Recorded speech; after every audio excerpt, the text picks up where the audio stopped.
대사관에서 오셨나 보죠? 아, 예.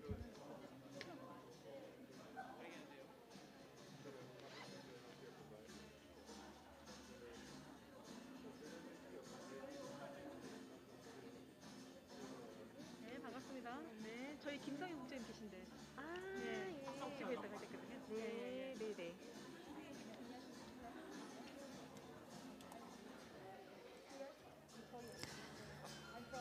Ladies and gentlemen, thank you for attending the second Vaccine Cooperation Forum in the Indo-Pacific region. We will begin our forum in just a few minutes. We kindly would like to ask all of our participants to please come inside the hall and take your seats.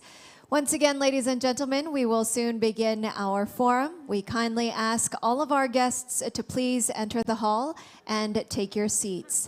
Thank you very much for your cooperation. Thank you. 워싱턴에서 오신 줄 알고. 아, 예. 아, 주미 한국 대사관이신 줄 알았어요. 네. 예, 예. 제가 한국계라. 예, 그러게. 네, 네. People think I'm Korean.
Good afternoon, ladies and gentlemen, esteemed guests, and welcome to the second Vaccine Cooperation Forum in the Indo-Pacific region.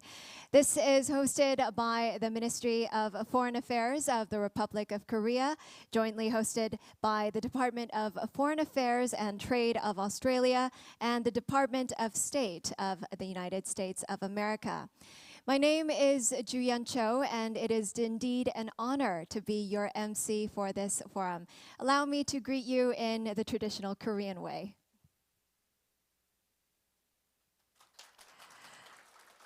Thank you very much. We have about 20 experts from Korea, Australia, and the United States, as well as the ASEAN member states, joining us today for the forum, which is also being broadcast live on our YouTube channel of the Korean Foreign Ministry. So we welcome wholeheartedly all of our participants here at the venue on site, as well as those joining us online. So before we begin in earnest, I would like to welcome some of our esteemed guests and our speakers and panelists up onto the stage for a group photo. So please, Your Excellencies and speakers and panelists, please join us on the stage for a group photo. Thank you very much. His Excellency Vice Minister Cho Hyundong, Her Excellency Catherine Raper, Ambassador of and of course ambassadors from Brunei, Philippines, Malaysia. Speakers and panelists, please join us for a group photo.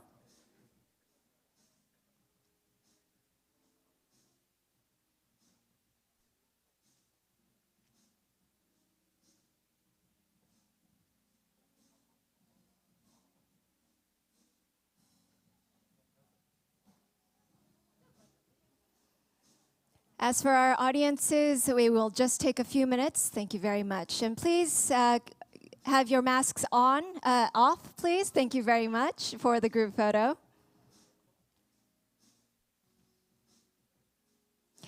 We have a couple of cameras in the center. Please smile for the photo as well. Thank you.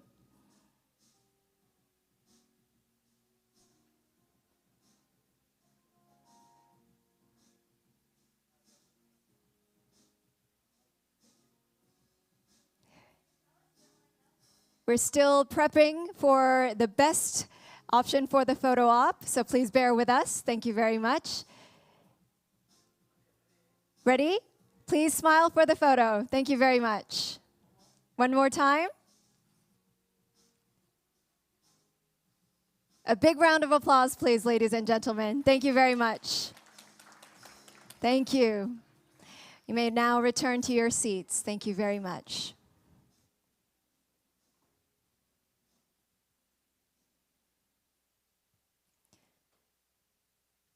Thank you for joining us in that photo session. And now, ladies and gentlemen, it is indeed an auspicious occasion. Thank you for joining us at the second Vaccine Cooperation Forum in the Indo-Pacific region. And without further ado, we will begin our opening ceremony. With that, I would like to now invite His Excellency Cho Hyundong, the Vice Minister of the Ministry of Foreign Affairs of Korea, to the stage for his opening remarks. Ladies and gentlemen, please welcome him with a big round of applause.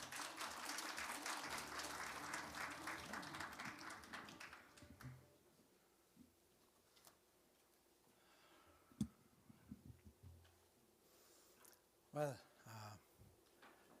Ambassador Catherine Raper of Australia, Ambassador Philip Goldberg of United States, Dr. Torre Godal, founding CEO of Gavi, ambassadors, representatives of the ASEAN Committee in Seoul, and distinguished guests, and ladies and gentlemen, it is my great pleasure to welcome you all to this year's Vaccine Cooperation Forum in the Indo-Pacific region.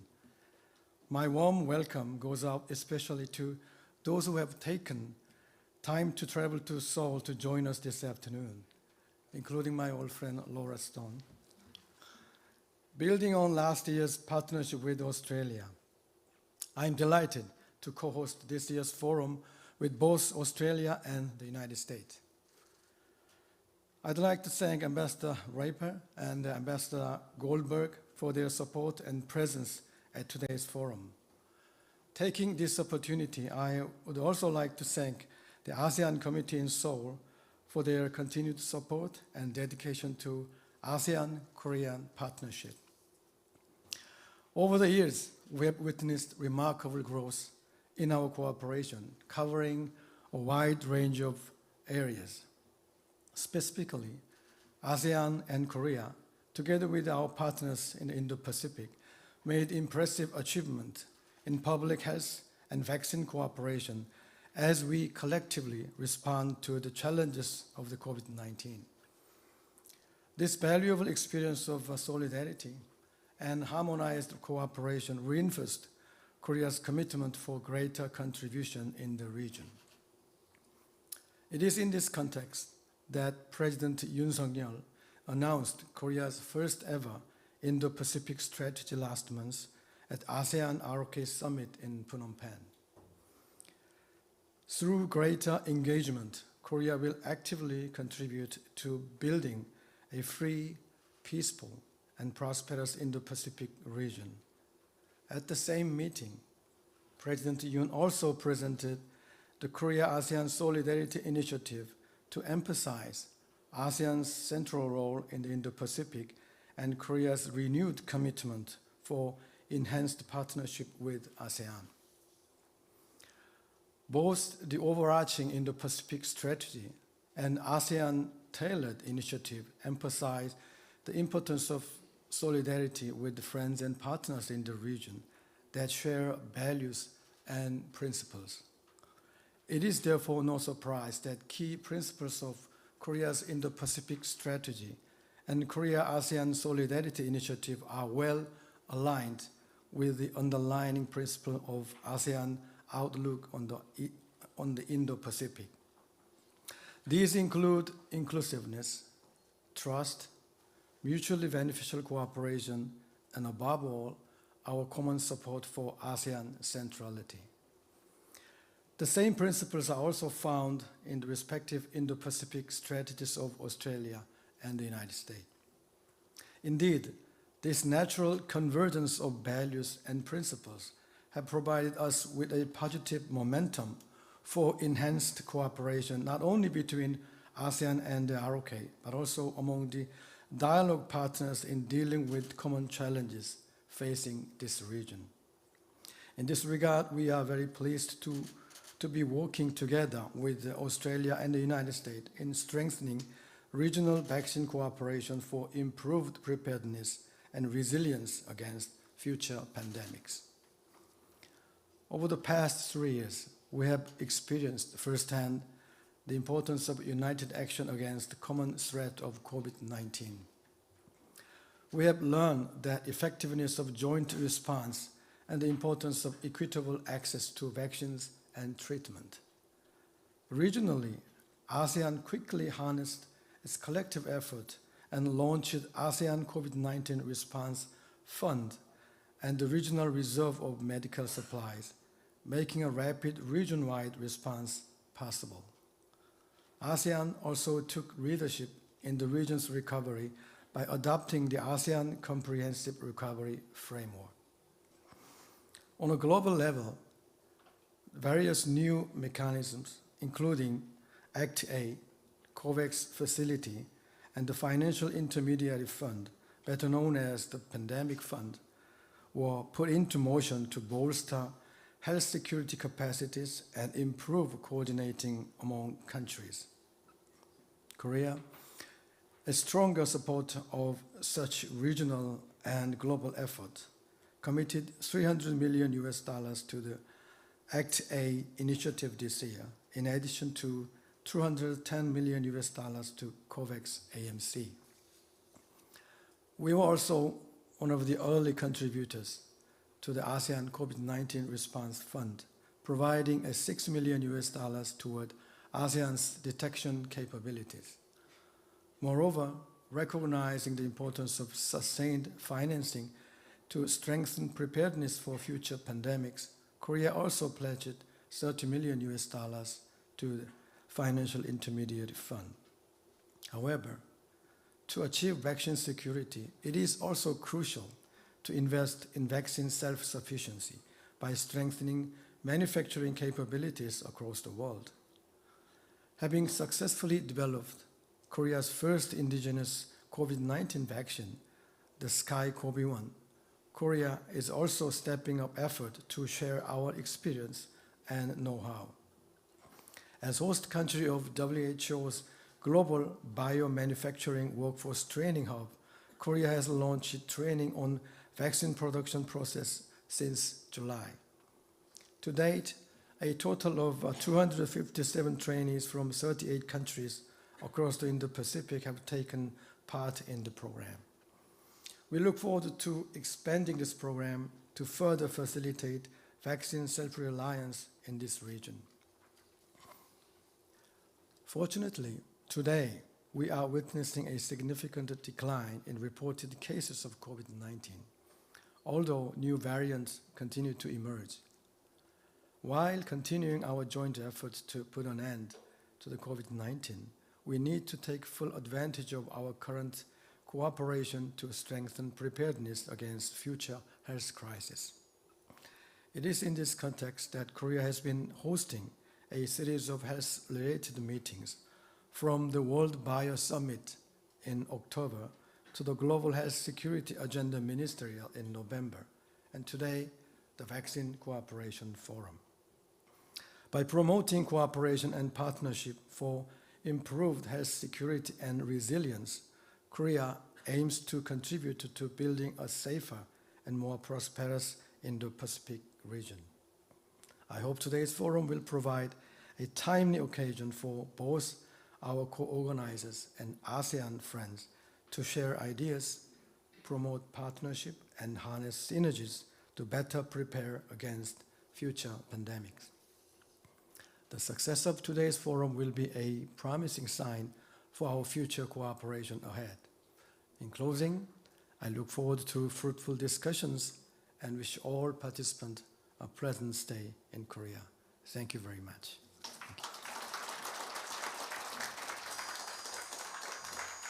Thank you. Thank you once again, Vice Minister, for your kind words as well as your leadership in this forum. Thank you very much. And now, ladies and gentlemen, I would like to invite Her Excellency Catherine Raper, the Australian Ambassador to the Republic of Korea, for her welcoming speech. Ladies and gentlemen, please welcome her with a warm round of applause.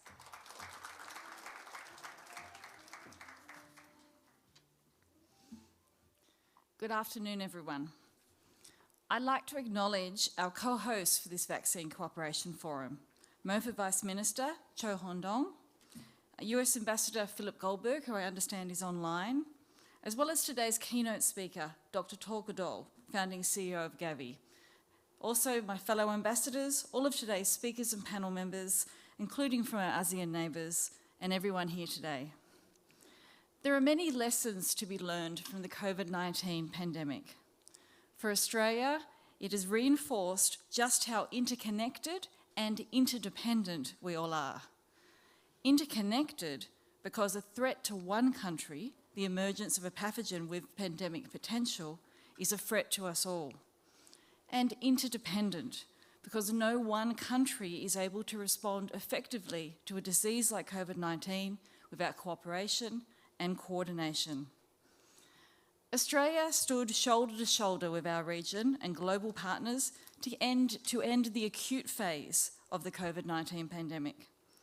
We have shared more than 52 million COVID-19 vaccine doses with regional partners to date, providing more than 3 million doses to countries in the Pacific and more than 49 million doses to Southeast Asia.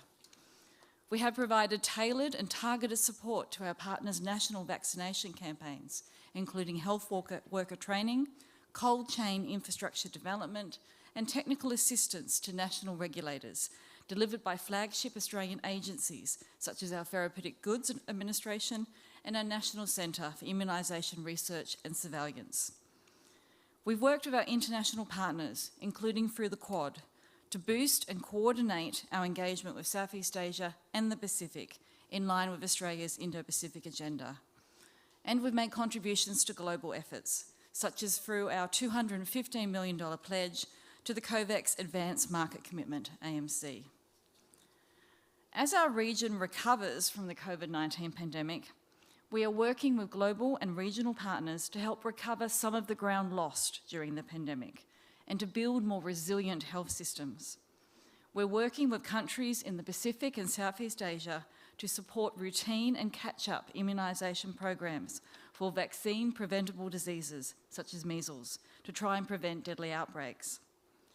At the most recent replenishment in September, we renewed our commitment to supporting the Global Fund to fight AIDS, tuberculosis and malaria, contributing $216 million over 2023 to 2025. Adding to the almost $1 billion provided by Australia to the Global Fund since 2004. Along with other countries represented today, we helped establish a new pandemic fund to improve pandemic prevention, preparedness and response. The Pandemic Fund will provide a dedicated stream of additional long-term financing to help strengthen national, regional and global pandemic preparedness and response capabilities, and Australia has committed $50 million to the fund. We're also pleased to be contributing Australia $100 million to the Coalition for Epidemic Preparedness Innovations, CEPI, which supports the development of vaccines for diseases with pandemic potential. This includes funding next-generation COVID-19 vaccines, vaccines for diseases such as MERS, Lassa fever and Nipah virus, and trialling new vaccine technologies in preparation for the next pandemic.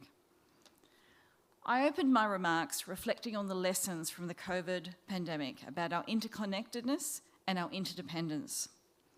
The development of not one, not two, but a range of highly effective vaccines and the scaling up of production to produce billions of doses in such a short period was an extraordinary scientific and logistical achievement.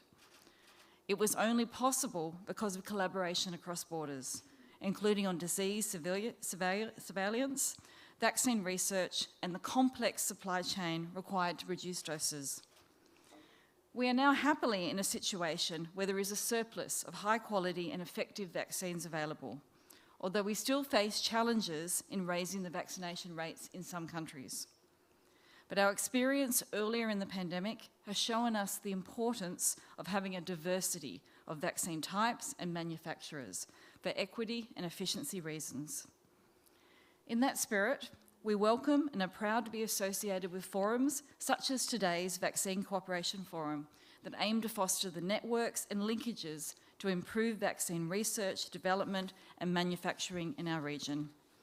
Today, we will hear from a wide range of speakers who have been focused on the COVID-19 response, along with other critical aspects of health security, such as preparedness, resilience, and of course, recovery.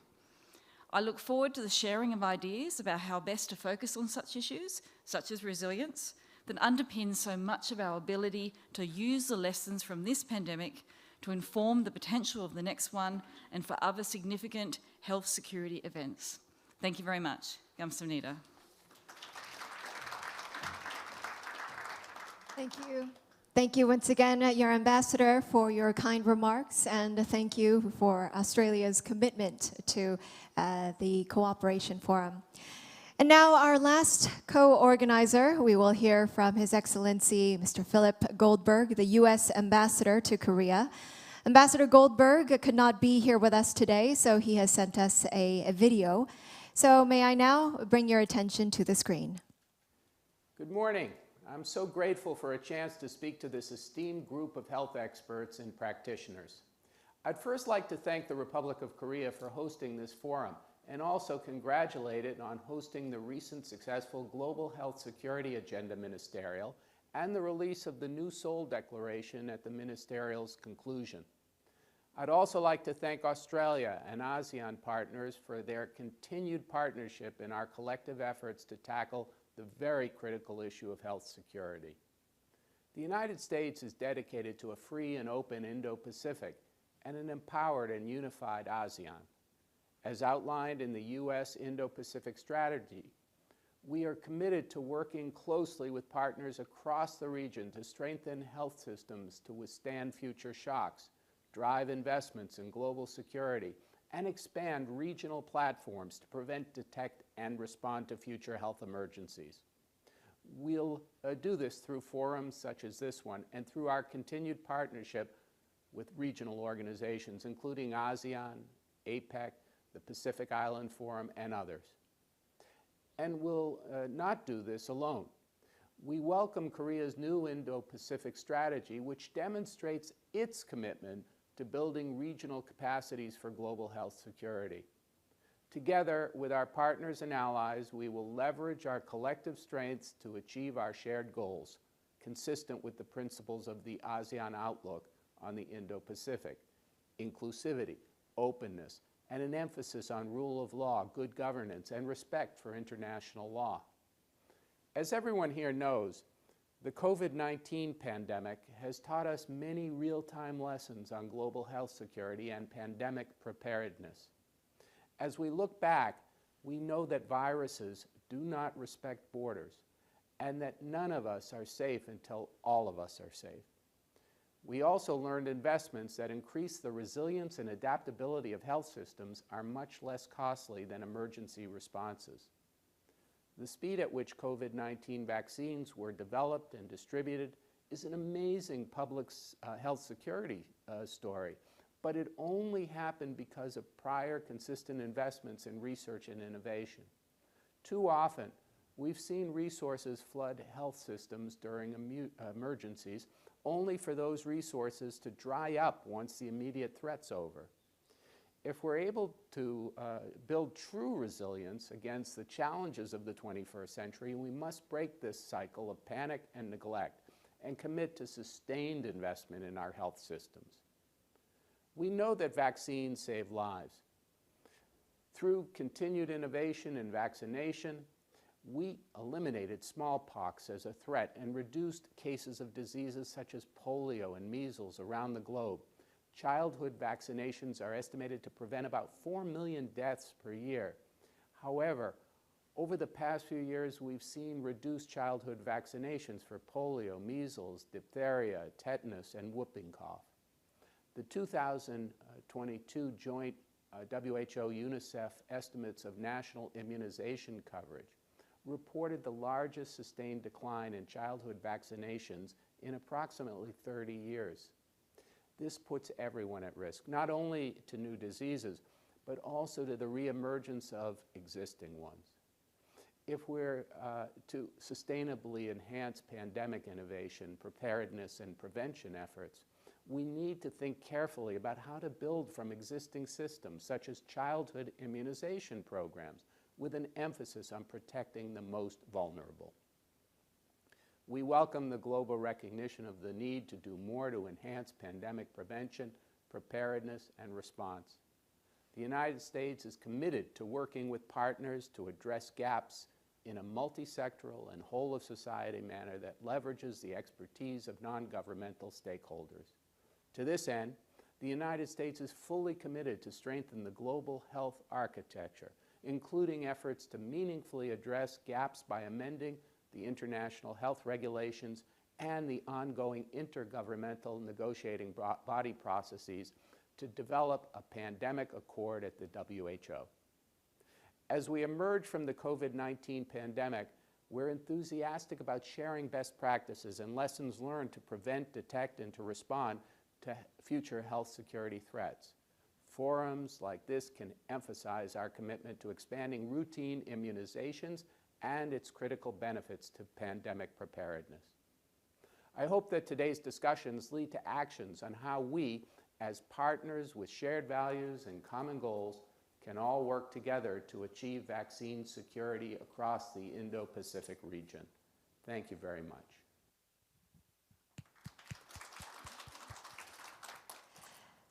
Thank you once again, Your Excellency, for your kind remarks. And now, the final and most awaited part of our opening ceremony is our keynote speech. Today we have a very special speaker, Dr. Tore Godal, who is the founding CEO of Gavi, the Global Alliance of Vaccines and Immunization, and also a special advisor to CEPI. Throughout his career, he has contributed to improving vaccine supply and public health for children across the world. So, ladies and gentlemen, please welcome Dr. Tore Godal with a big and warm round of applause.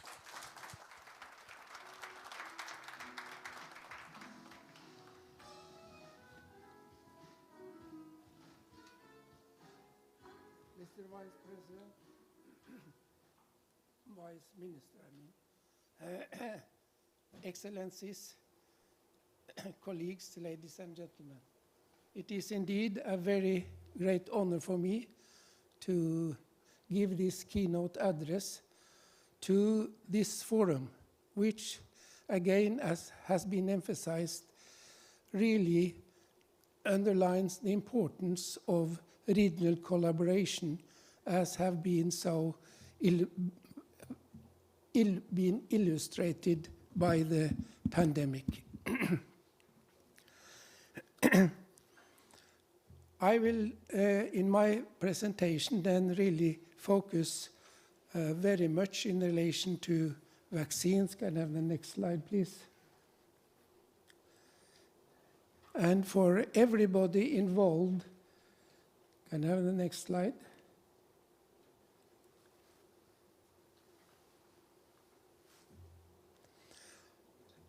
Everybody involved, the question of the vaccine market will be very important in relation to actually to produce sustainably vaccines. But before we do that, let me go briefly over some of the ongoing issues that are going on now at the global level, regional level, and national level. Can I have the next slide, please? And as mentioned by the US ambassador, at WHO, there are important activities relating to improving the international health regulations and to hopefully develop a pandemic treaty or legal binding agreement, which will mean that every country will honor their participation in that. And as you may know, this work is led by an excellent person from Thailand called Viraj, and I worked with him when I started Gavi.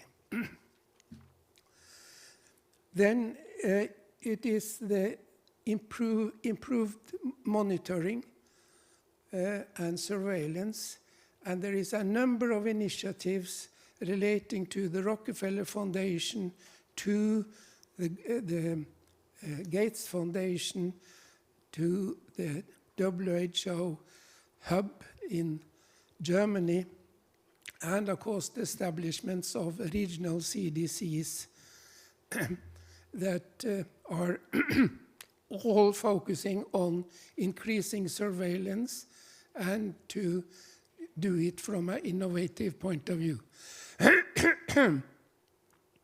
And then, as mentioned by the Vice Minister and also I think by the ambassador from the United States, there is the establishment of the G20 Pandemic Fund, which was then established under the presidency of Indonesia and based on an initiative from the United States that is meant to then basically raise $10 to $15 billion every year to invest in health security activities like increased surveillance and better tools for combating any outbreaks, including then to ensure that there is a vaccine in equities underway. Excuse me.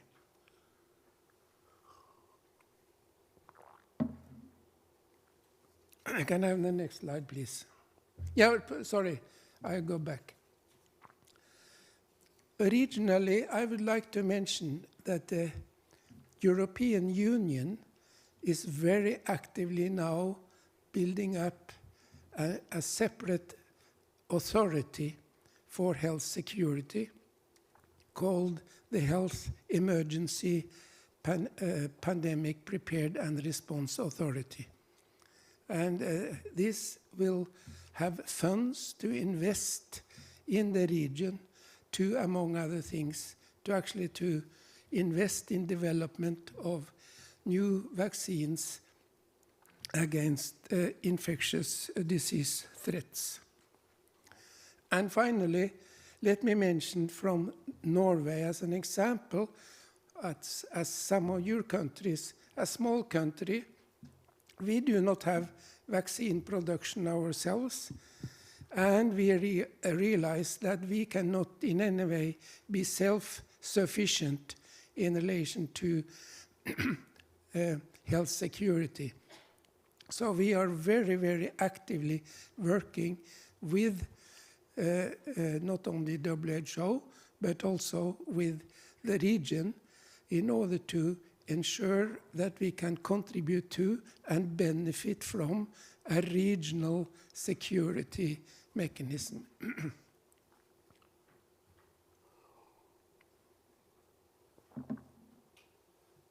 Let us then go back to the vaccine market, and I can have the next slide.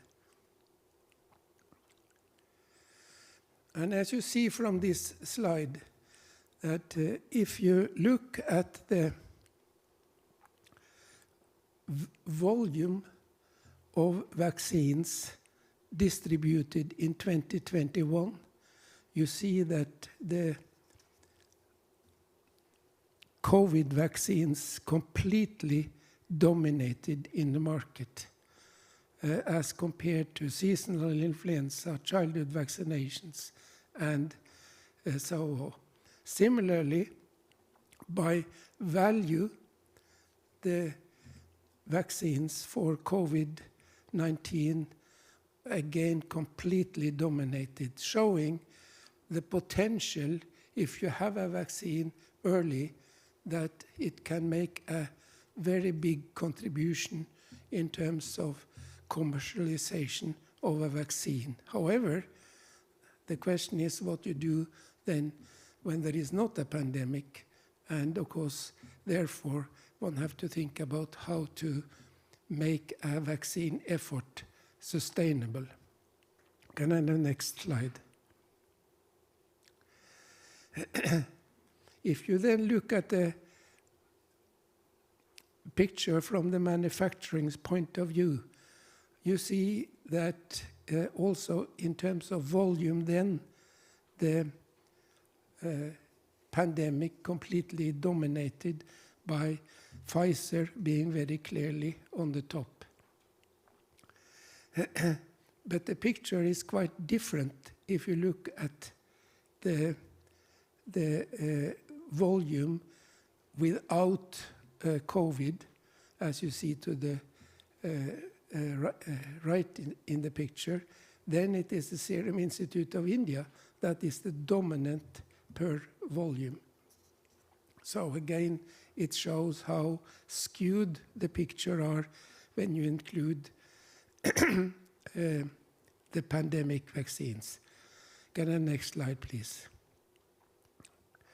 And then if you look for value, again you see Pfizer being the dominant in relation to the value, the sales value of vaccines in 2021.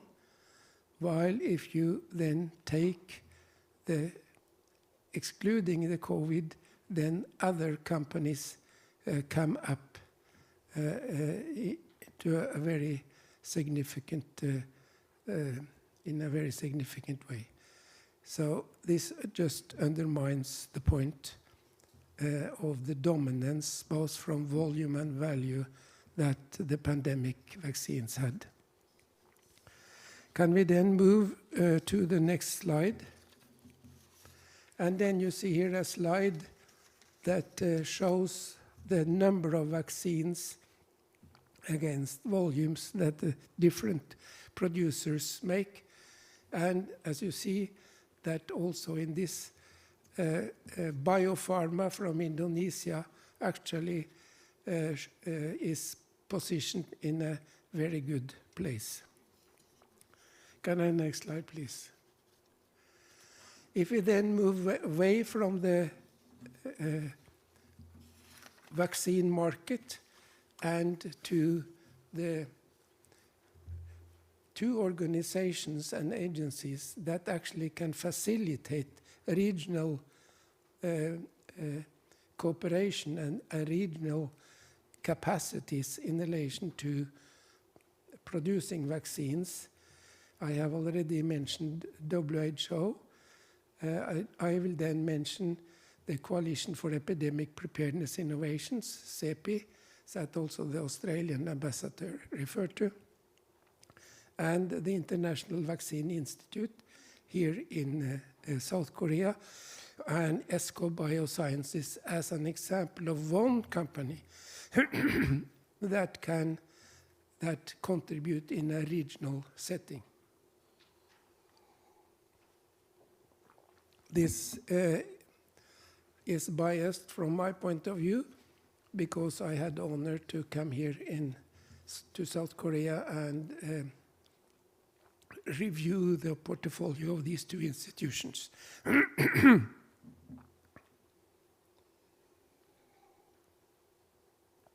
I have next slide, please? So CEPI is dedicated to facilitate the production of vaccines against diseases that do not have market value, and like Nipah that has been mentioned already, and others.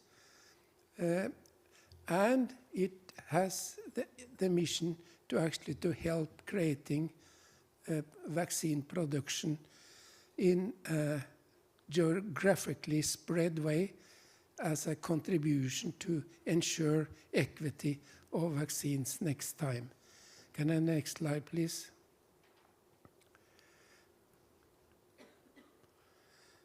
Could I have the next slide?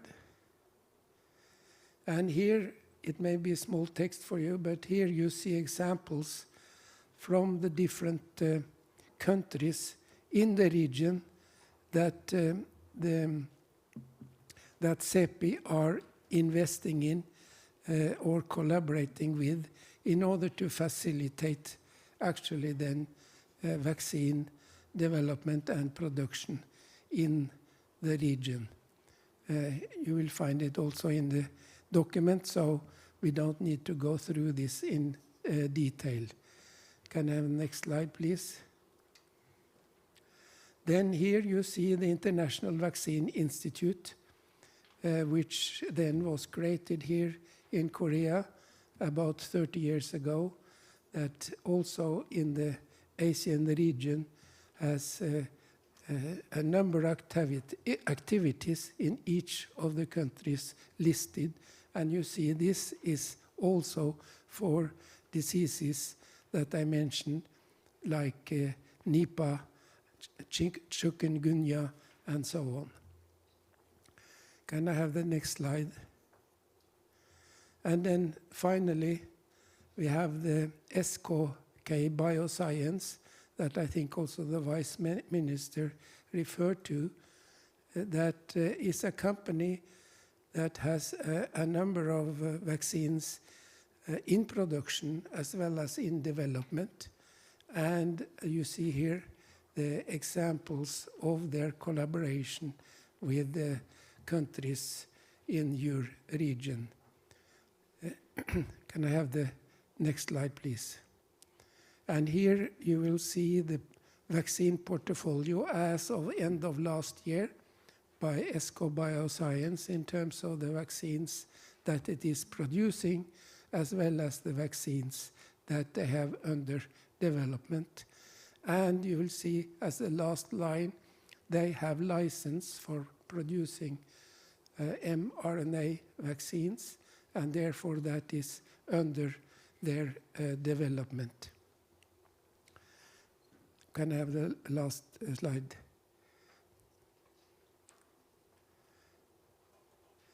So, in summary, I would say that this conference is extremely important as it promotes and illustrates the importance of regionalization in terms of vaccines development and production in such a way that regions can become independent in the case when the situation calls for it.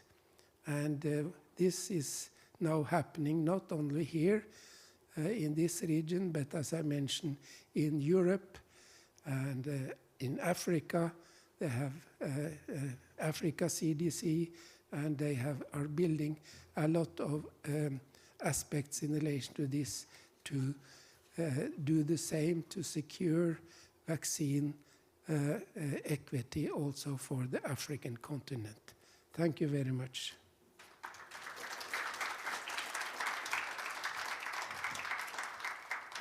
Thank you very much, Dr. Tore Godal, for your insight as well as the information and your keynote speech. Thank you very much. I believe that this brings our opening session to an end. Ladies and gentlemen, we will take a very short break, just a 5-minute break, and we will resume at 2:25 p.m. So thank you very much. Enjoy the break, and we will see you soon in session 1. Thank you very much.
for the speakers. Yes.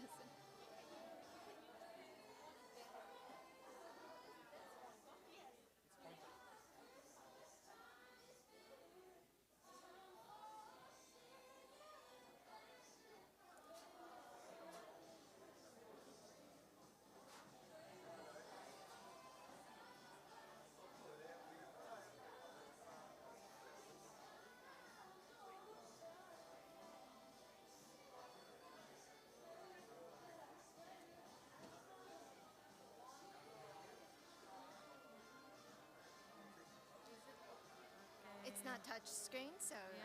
oh, No, it will I want slightly to slide off. Yes, So that's why I can put yeah, it you can here. put it here. I'm just afraid that it might slide off, but you can use this, so you won't need to hold the microphone. Yeah.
Ladies and gentlemen, our first session will start soon. We kindly ask you to please take your seats.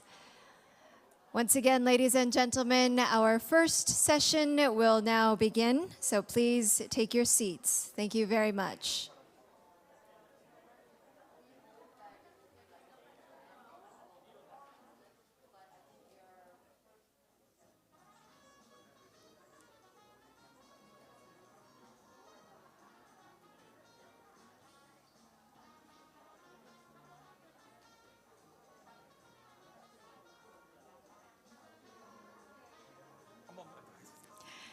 Ladies and gentlemen, a gentle reminder that our first session will now begin. We kindly ask you to please take your seats. Thank you very much.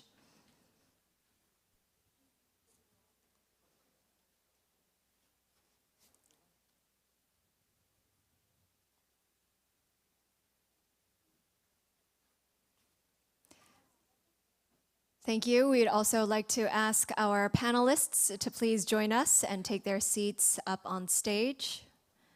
Thank you very much.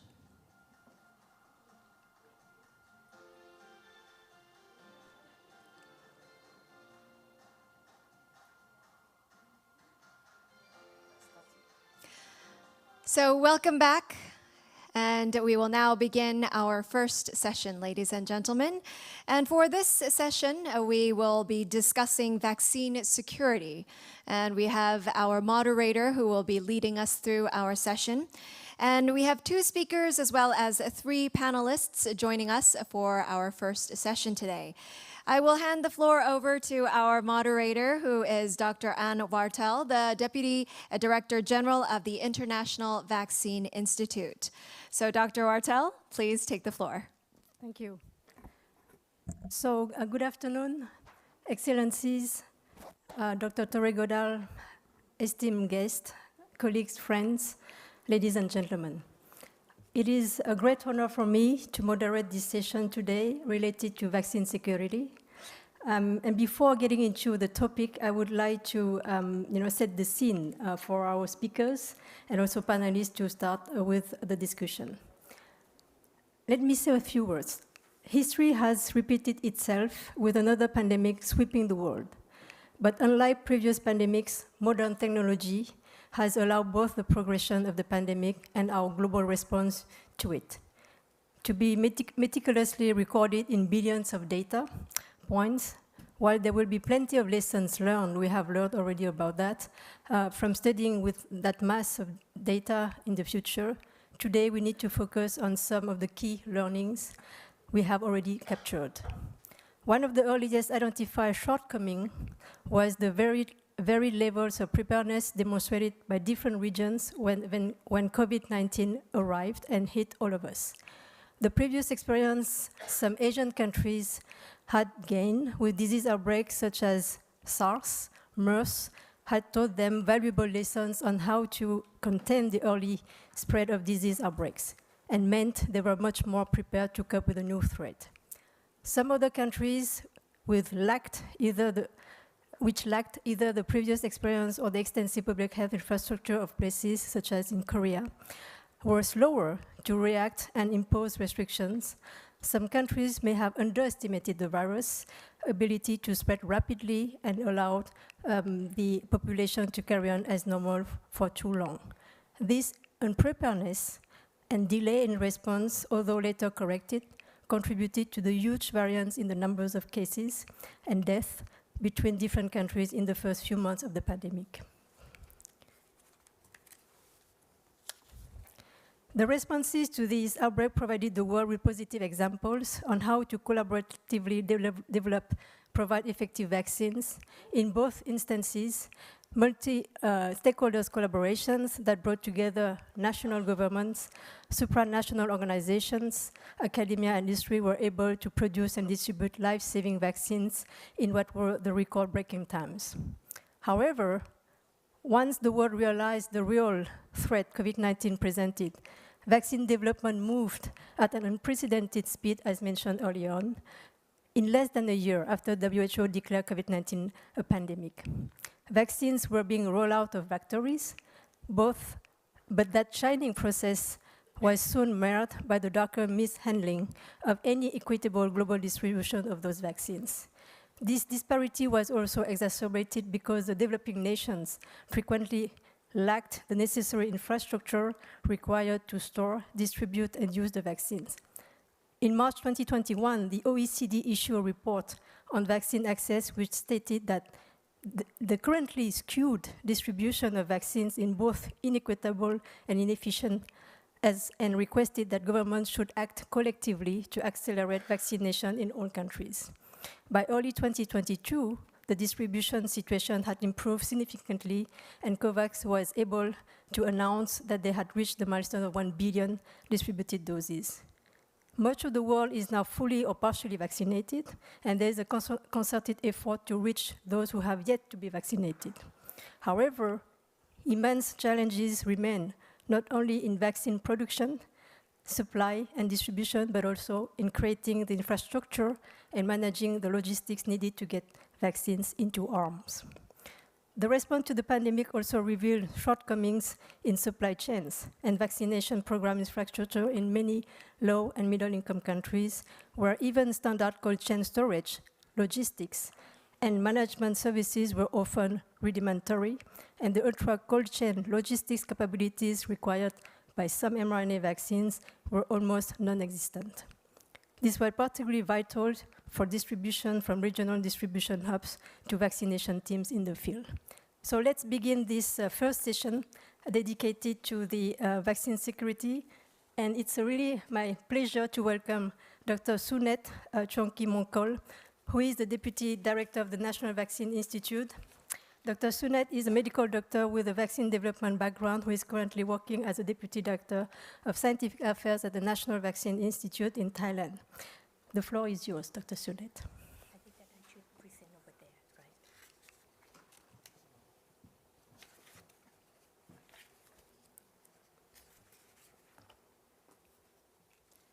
Good afternoon, everyone, speakers. It's a great pleasure for us as a representative of the National Vaccine Institute in Thailand to be presenters for the regional initiative, the AVSSR, ASEAN Vaccine Securities and Self-Reliance.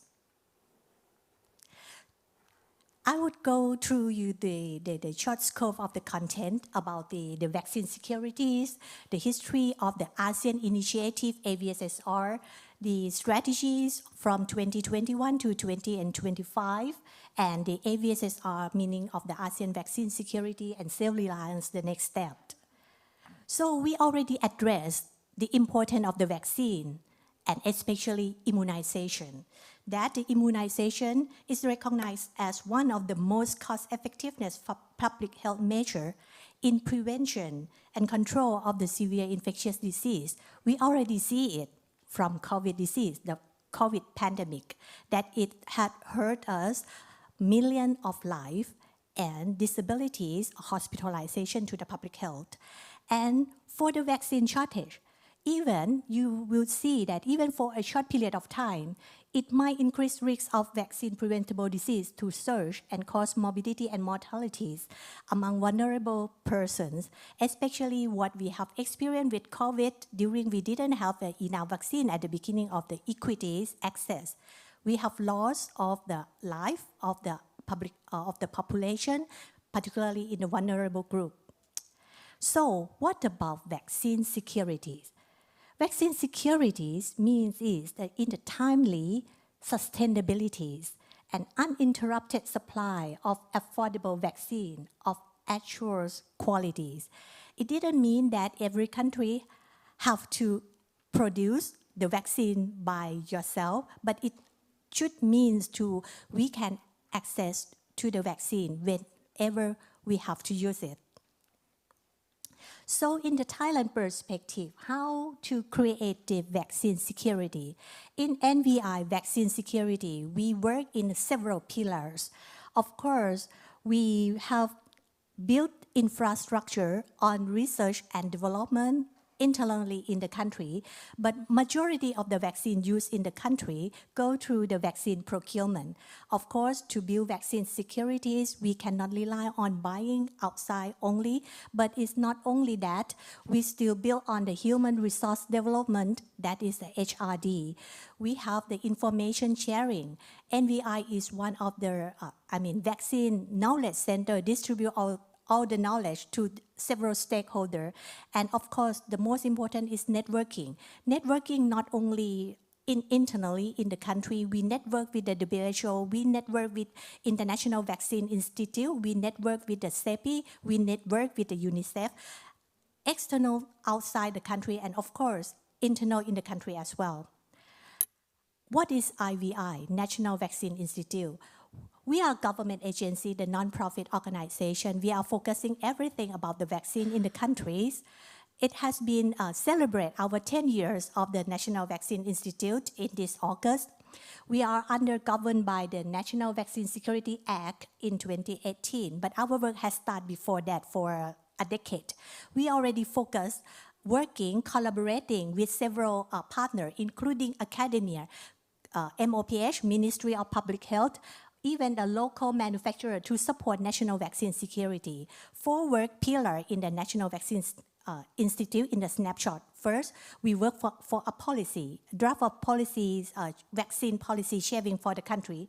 Second is strengthen the R&D, research and development infrastructure in the country. The third one is function as an information and integrated Vaccine Knowledge Management Center. And lastly, we networking and training vaccine expert internal in the country. Now come to the regional initiative.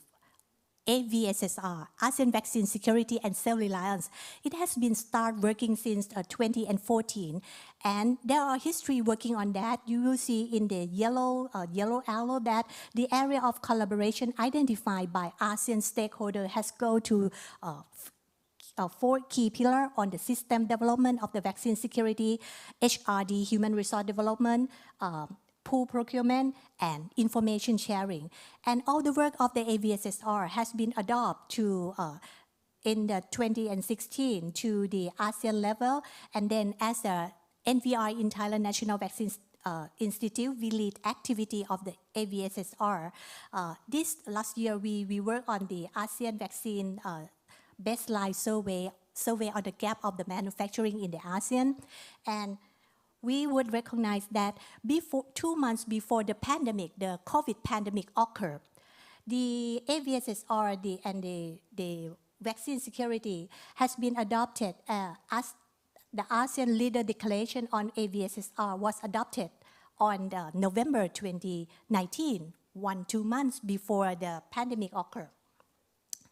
And as everyone faced the same problem during the pandemic, it's a very great example to show us. First, big demand above supply that limited.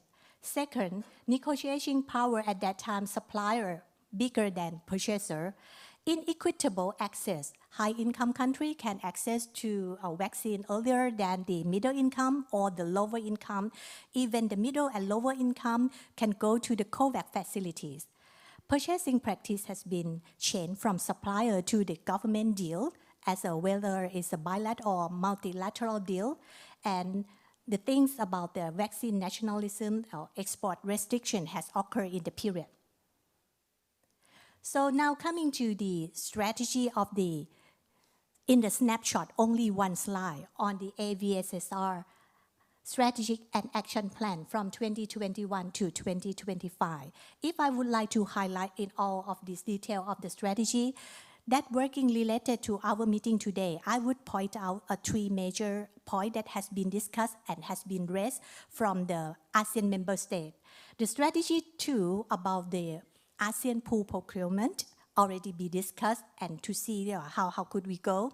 Strategy 3 on the platform, on the regional platform for information sharing even during the pandemic.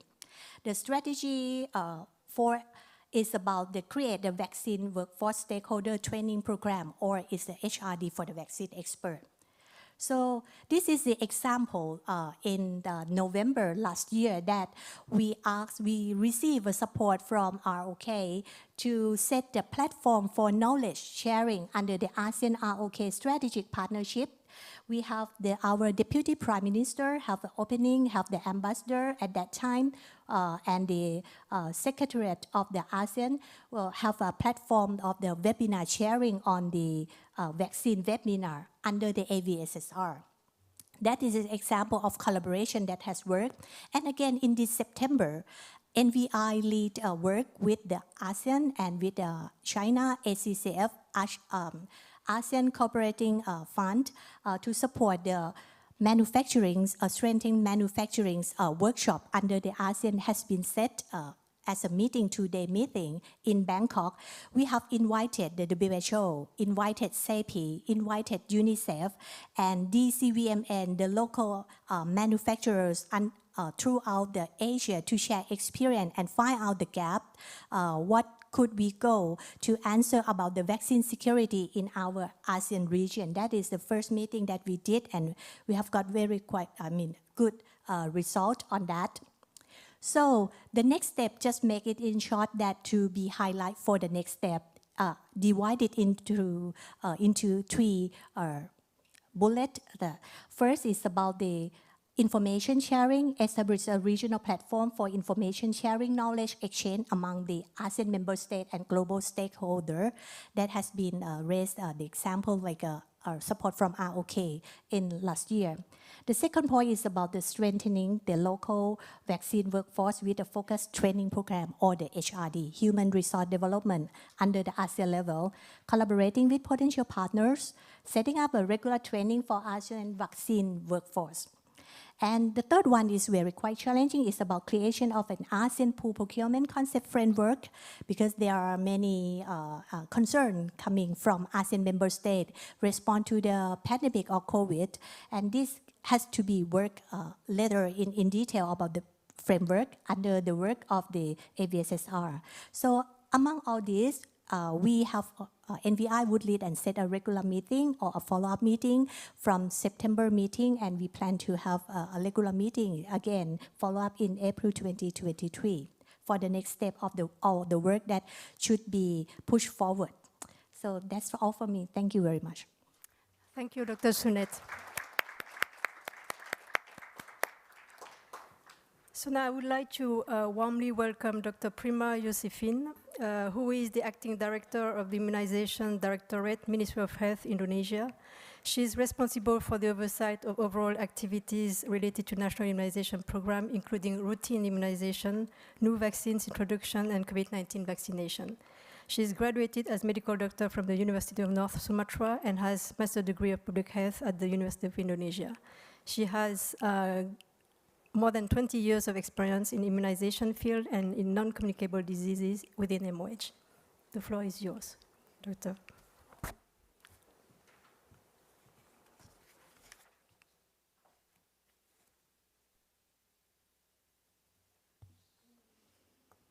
Good afternoon, everyone. Thank you for this opportunity to invite Government of Indonesia to share regarding how vaccine equity and resilience building in order to sustain of national immunization program in Indonesia.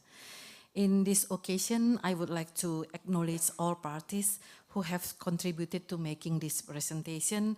For your information, there are several units in our Ministry of Health related to vaccine security and resilience. I myself come from EPI unit under DG of Disease Prevention and Control, which is responsible for implementing childhood immunization program and COVID vaccination. In terms of the implementation of the vaccine program, our unit is the user party, while the unit related to the procurement and resilience of pharmaceutical and medical devices, including vaccines and drugs, is in the pharmaceutical and medical devices units. This is my outline presentation, consists of 4 points.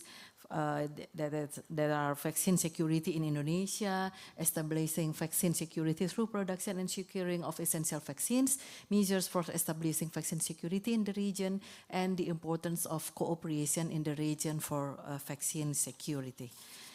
First, let me introduce our country. The country consists of 38 provinces and more than 500 districts. Indonesia is the largest archipelagic country in the world with the number of population of more than 270 million.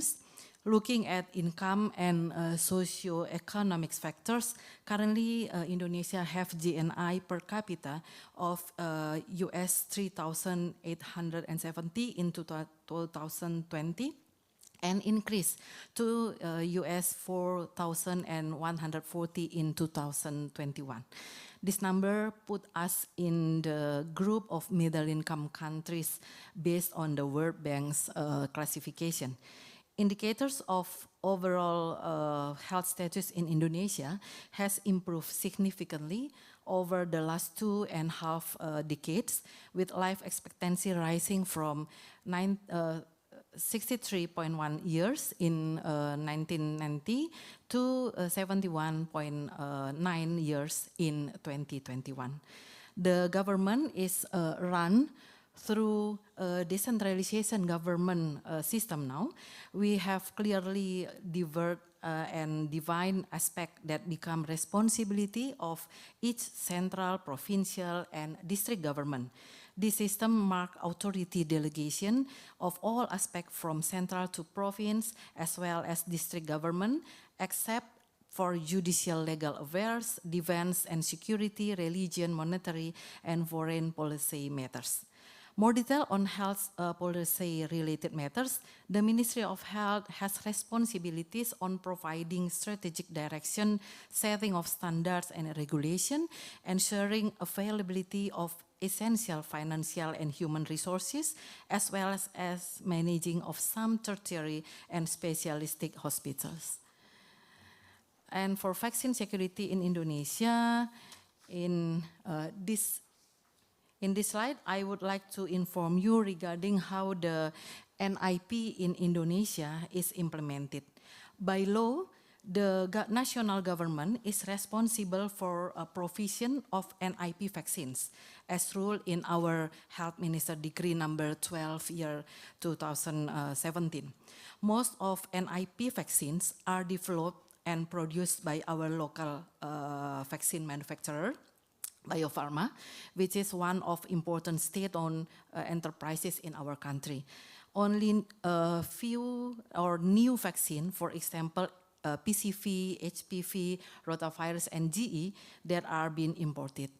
To ensure high immunization coverage and equity, we ensure that adequate vaccine forecasting is in place. The Minister of Health sets annual drug supply forecasting plan that includes number of doses needed for each antigen. Vaccines used for national immunization program should have been pre-qualified by WHO, registered by our NRA, and listed in the Indonesia National Formulary. In accordance with procurement method, Indonesia carries out self-procurement through e-catalog system to support accountability and transparency. Only PCV vaccines are procured through AMC scheme, and we plan to have HPV procurement through UNICEF for next year. The procurement through UNICEF or AMC scheme is a part of a strategy for increasing of vaccine to sustain PCV and HPV immunization program implementation. This we hope is just for the medium term period, because we already have plan for the vaccine to be locally produced. Not only vaccine purchasing, we also focus in ensuring quality vaccine management is in place at all levels, improving cold storage capacity as per EVM assessment result 2020, and securing vaccine stocks for a minimum of 6 months. In financing, there are several competing health programs such as TB, HIV/AIDS, and malaria, which are also in financial transition now from the donor funding to national funding. However, immunization is put as one of the priority programs as stipulated in our national medium-term development plan, and also already exists in our CMYP 2020 until 2024. We define key indicators for evaluation purposes. One of them is indicator to capture vaccine stock sufficiency at the lowest level, which is in the primary health facilities or puskesmas. Refer to these figures. There was a delay in vaccine procurement in third quarter in 2021, where only 85.5% of our puskesmas reported that they have sufficient stocks of vaccine. To address this issue, we improve our vaccine procurement system and expand other methods of procurement to increase access. For example, AMC for the PCV vaccine and plan continued for HPV. In addition, Gavi also provided support to Ministry of Health through partnership with UNDP for the development of immunization and logistic electronic monitoring system as part of the post-transition engagement. We call it SMILE. The SMILE app was established in last 2018 to track the vaccine logistic, including delivery, and is currently being scaled up nationwide. Yes, the Indonesian government has established bilateral and multilateral agreement, including COVAX facilities to secure COVID-19 vaccines. Partnership with the CEPI will strengthen health industries and boost national health resilience and its ability to respond to future pandemic. Indonesian government encourage local manufacturing of vaccine, both in the development of vaccine merah putih and bilateral agreement, not only fill and finish downstreaming process, but also the upstreaming vaccine seed development.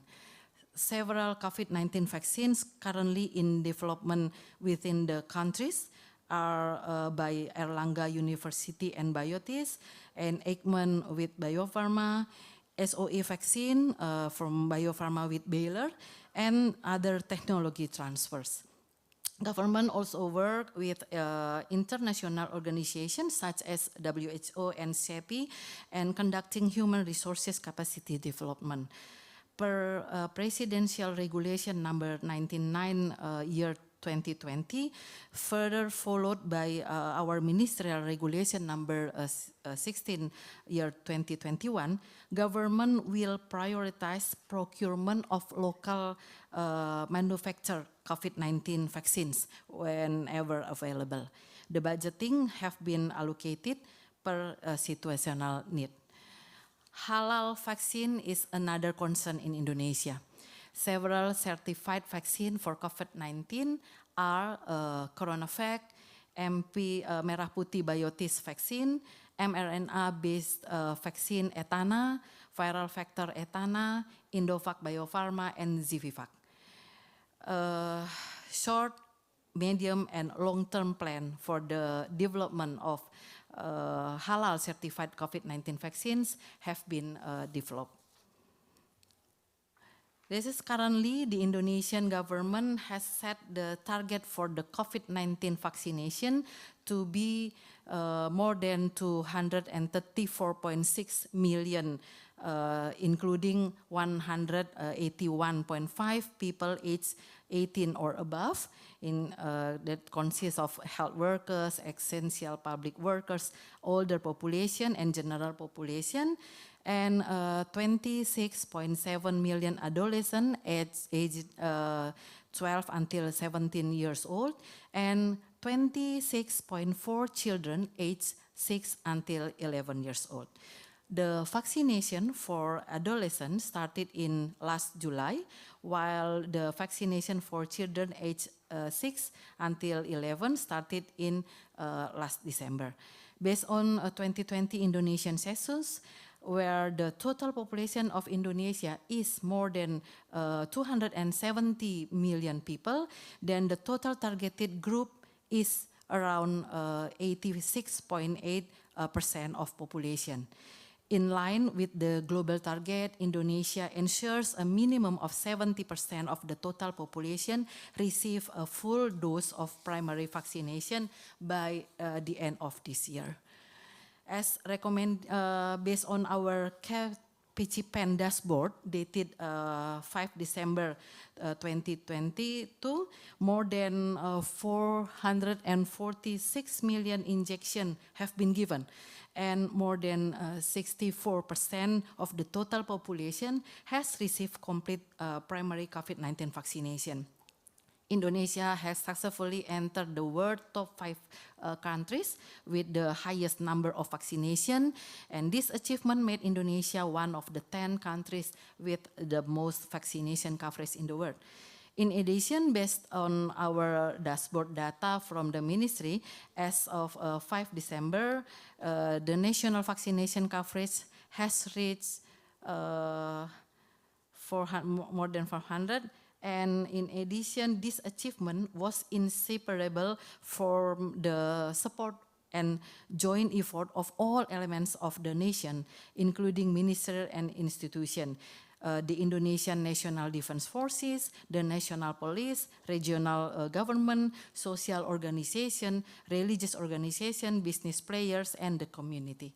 The government will continue to boost national vaccination coverage to 234.6 million people, which is targeted to be completed at the end of this year, and government need to ensure that vaccine stock is sufficient to achieve minimum 70% of our population vaccinated. For establishing the vaccine security, the Indonesian government, through the Ministry of Health, is preparing 6 pillars of health transformation to handle the COVID-19 pandemic in Indonesia.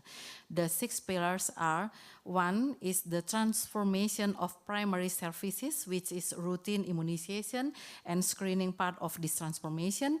The second is the transformation of secondary or referral services, we optimizing the national hospital distribution. The third is the transformation of the health security system, consists of improving of pharma and medical devices sector, local production of 14 routine vaccines, top 10 medical and top 10 medical devices by volume, by value, and also strengthening of lab-based surveillance and resilience of emergency response. The fourth is the transformation of the health financing system. We allocate investment in the healthcare sector. And the fifth is the transformation of human capital transformation. In this transformation, we are implementing a scholarship roadmap and open up academic training across the country. And the sixth is the transformation of the health technology system. In addition, in terms of the health security transformation, we also was conducted a technical regional consultative workshop in Bali last week. The workshop was attended 5 Asian countries to share preliminary funding from the Asian Vaccine Development and Research Project with Asian Minister of Health, senior policymakers from economic and investment cluster of government, health sector agencies, representative or regional organization, bilateral agency supporting vaccine security in ASEAN, private sector and research agency contributing to vaccine research and development. The proposed forum will contribute to Indonesian chairman to the ASEAN 2023, and the key outcomes will help to provide strategic direction from ASEAN Ministry of Health for creating a roadmap and identify priority action to promote ASEAN vaccine security and self-resilience. Indonesia has more than 71 million people, or estimate 27% of our total population. CEPI target consists of 4.3 million as surviving infant, more than 4.3 million children under 2 years, 19.6 million school children, and 53.5 million childbearing age women. This slide shows you in detail regarding development plan for NIP vaccines. We can see in the table the type of vaccines produced by local vaccines manufacturer, for example, BCG, DTP, HIB, HB, OPV, TD, and DT. Meanwhile, the GE, HPV, PCV, and rotavirus are still imported. For polio, the biopharma has contributed the development and production of most of polio vaccines to support global polio eradication, including NOPV2, NOPV1, and NOPV3, Sabin IPV, and also to develop hexavalent vaccine that will also include IPV. And the transformation of the health security system that I already mentioned is focused on 2 sectors, namely increasing resilience in the health pharmaceutical sector and developing biotechnology. The revision of the National Strategic Plan for 2022 and until 2024 included indicators of 14 antigen vaccine programs that domestically developed and produced in 2024. This has encouraged local vaccine manufacturers to develop quality, efficacy, and safe vaccines, and would likely to have an impact on vaccine independence in the country. Indonesia plans to produce measles rubella, rotavirus vaccine, and TBC vaccines as domestically in next year, HPV and PCV vaccine for 2024, and IPV including GE in 2025. In addition, we also aim to master vaccine production technology on the latest platform, namely viral vector and nucleic acid-based, and inaugurated the mRNA platform vaccine production process, which will encourage our resilience in creating the latest biological products. In the biological sector, the technology will be specifically aimed at producing biological products with local ingredients.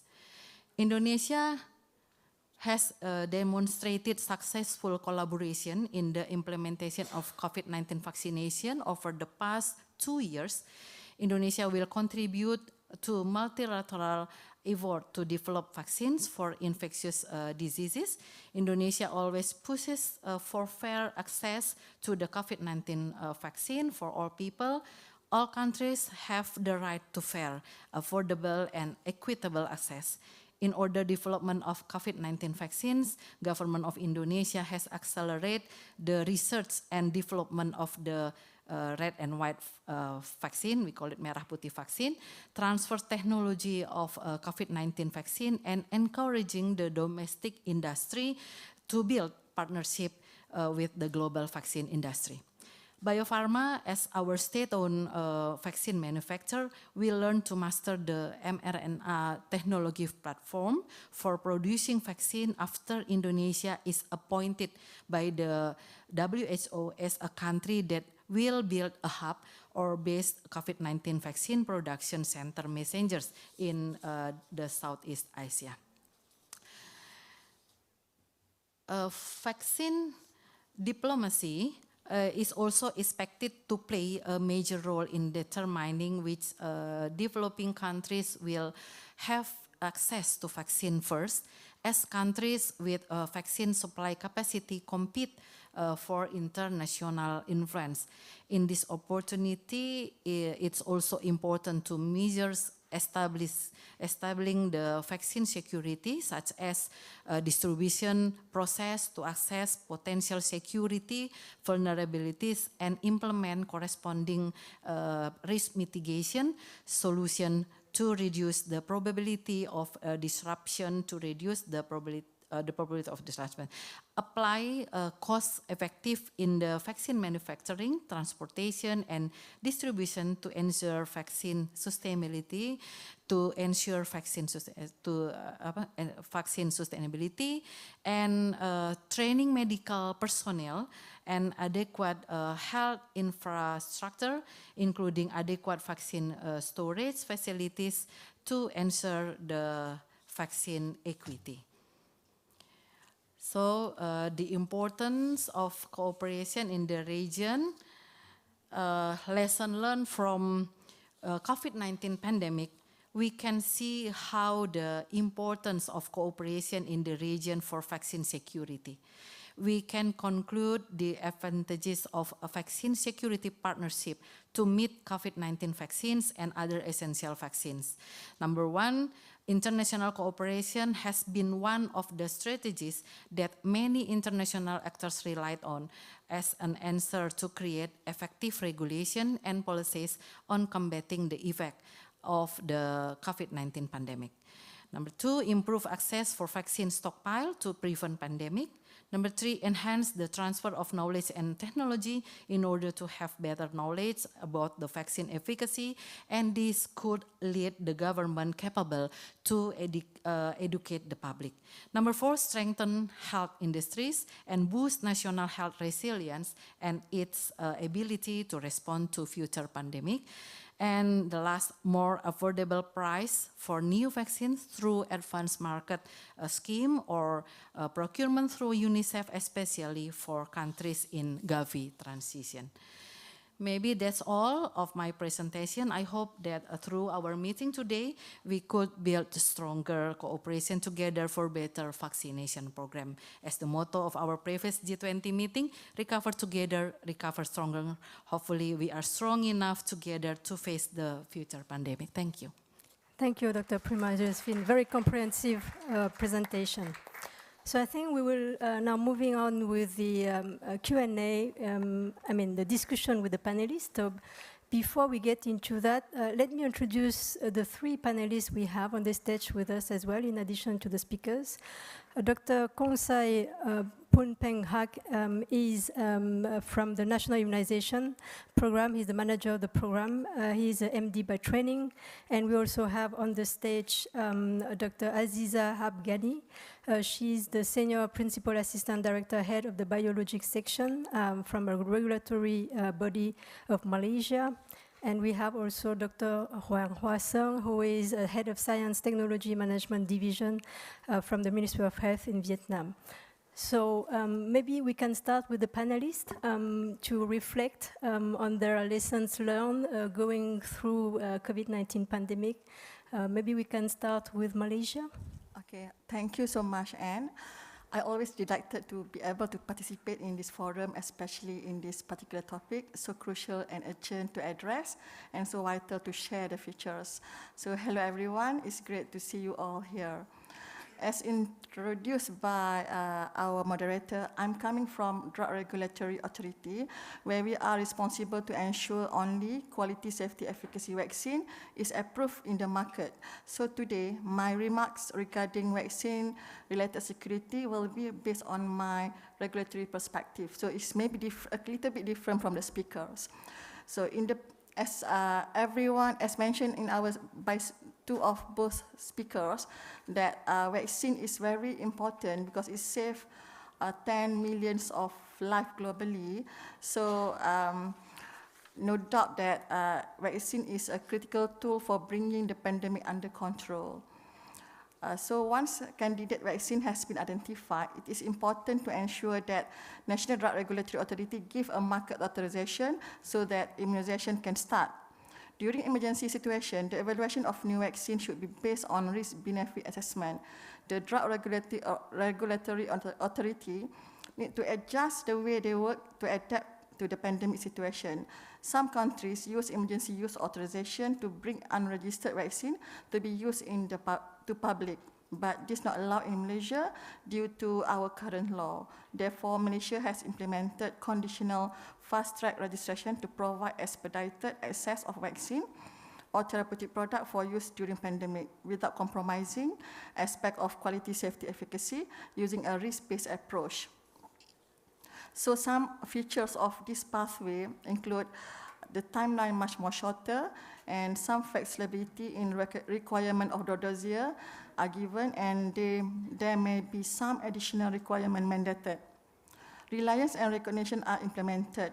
Reliance means some work from trusted authority will be taken into account and give significant weight in the assessment of the vaccine, while recognition is the acceptance of the regulatory decision of another regulator or other trusted institution. This is a smarter way to avoid duplicate work and ensure fast access to the vaccine. So now we have vaccine, but it is also vital to ensure uninterrupted and sustainability of supply COVID-19 pandemic, because COVID-19 pandemic also causing unacceptable shortage in drug chain supply. For example, because vaccine COVID-19 undergoing expedited clinical and technical development, many changes will need to be implemented after they are registered or they are approved by the countries. And the management must do it with timely manners. For example, because of high demand, manufacturers need to raise the scale, change formulation, maybe because to have a better stability, or they maybe need add new manufacturing facility. If this post-approval changes is not managed efficiently, it will cause an interrupted supply globally. In ensuring continuity of supply and avoiding shortage, some regulatory measures taken such as expedited review with regards to ensure good practice, desktop inspection, assessment and remote inspection done via web-based work carried out. Partnership or collaboration with industry is also important, where it allows for regulator interact between industry on the shortage of the vaccine. A global pandemic really does mean that no one is safe everywhere until people are safe everywhere. People need to vaccinate as fast as possible, and we need to address this in a coordinated way. We need to use all the power. In such case, political will is very important to ensure efficient coordination and collaboration across all ministries, department and partner. Crucially, as we see emergence of new variant and recognize that our people remain unprotected, not only the virus to spread around the world, but we have recognized the significant threat to new variant. We really had to work in unusual ways to be as efficient as possible, meaning regulator, stakeholder, to build public-private partnership, make sure that the government, the academician, researcher, community, industry were all in the same page, all moving in the same direction, working together toward these critical goals. In regulatory, we have seen international regulatory collaboration and reliance has been instrumental to the successful global regulatory response to the COVID-19 pandemic. Regulators have achieved unprecedented alignment, working together through forum, for example, ASEAN Network Consultation Meeting, ICMRA, the International Coalition of Medicine Regulatory Authorities, or meeting with stringent authorities. On this platform, we discuss most of issues, for example, development, authorization, approach to clinical trials, communication, and regulatory agilities. So with that, I will end my remarks on our experience, lesson learned, management of COVID-19 vaccine. Thank you. Thank you, Dr. Aziza, for sharing your perspective as a regulator from Malaysia. I have a question for Dr. Sung, who is in charge of the management of general health science and technology activities in Vietnam, including review, approval, audit, inspection, and evaluation of clinical trials. So, Dr. Sung, may I ask you, what are your lessons learned going through COVID-19 pandemic, whether there's any change in the clinical trial regulation in Vietnam to help and support the vaccine security process? Thank you. And dear everyone, Vietnam used the strong immunization system against COVID-19. The government has used multi-channel and strategy to ensure Vietnam's vaccine supply. COVAX was a game changer in the early days, but the effort to employ vaccine diplomacy, researching out and mobilizing international vaccine supply and injection equipment were very strategic. And now Vietnam have over 262 million COVID-19 vaccine doses have been implemented. And for the roadmap to increase the number of vaccine in the expanded program on immunization, the government have issued resolution on the roadmap to increase the number of vaccine in the EPI for the 2021 and 2030 period. According to this roadmap, vaccine against Rotaric will be included in this EPI in this month, in this year. The mainly 3 vaccines against pneumococcus disease, cervical cancer, and season flu are expected to included in the program from 2025 and 2026 and 2023 respectively. Now Minister Pell is finding the project on strengthening immunization and increase the number of vaccine in EPI. And I very thank for the very interesting and useful presentation from Thailand and Indonesia. And for the Dr. Sunate, I want to say the Ministry of Health of Vietnam also has the idea to set up an organization like Thailand National Vaccine Institute. However, because the impact of COVID-19, it have not yet done. And I hope in the future we want to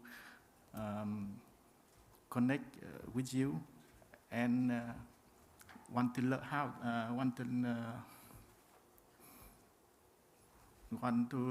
you can share detail on the mission and function and how is the NVI of Thailand collaborate with other partners.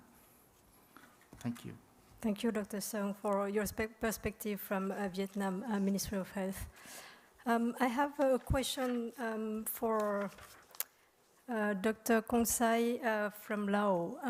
Could you also share your perspective for Laos and some lessons learned from your end?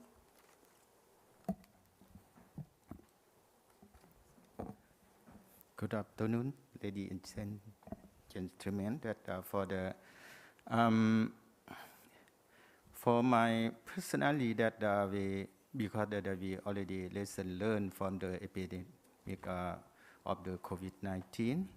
That's for Laos, PDR, that we just ensure the vaccine and security, that we just set up like we make the national development plan, that we just invite many sectors that just share some ideas, share the experience, that also include that for the development partner, that we make the plan and coordination, that the country that the first that we just propose for the vaccine, that we just propose to the COVAX facility, that the first that because that we know that the Laos is a small country, that maybe that just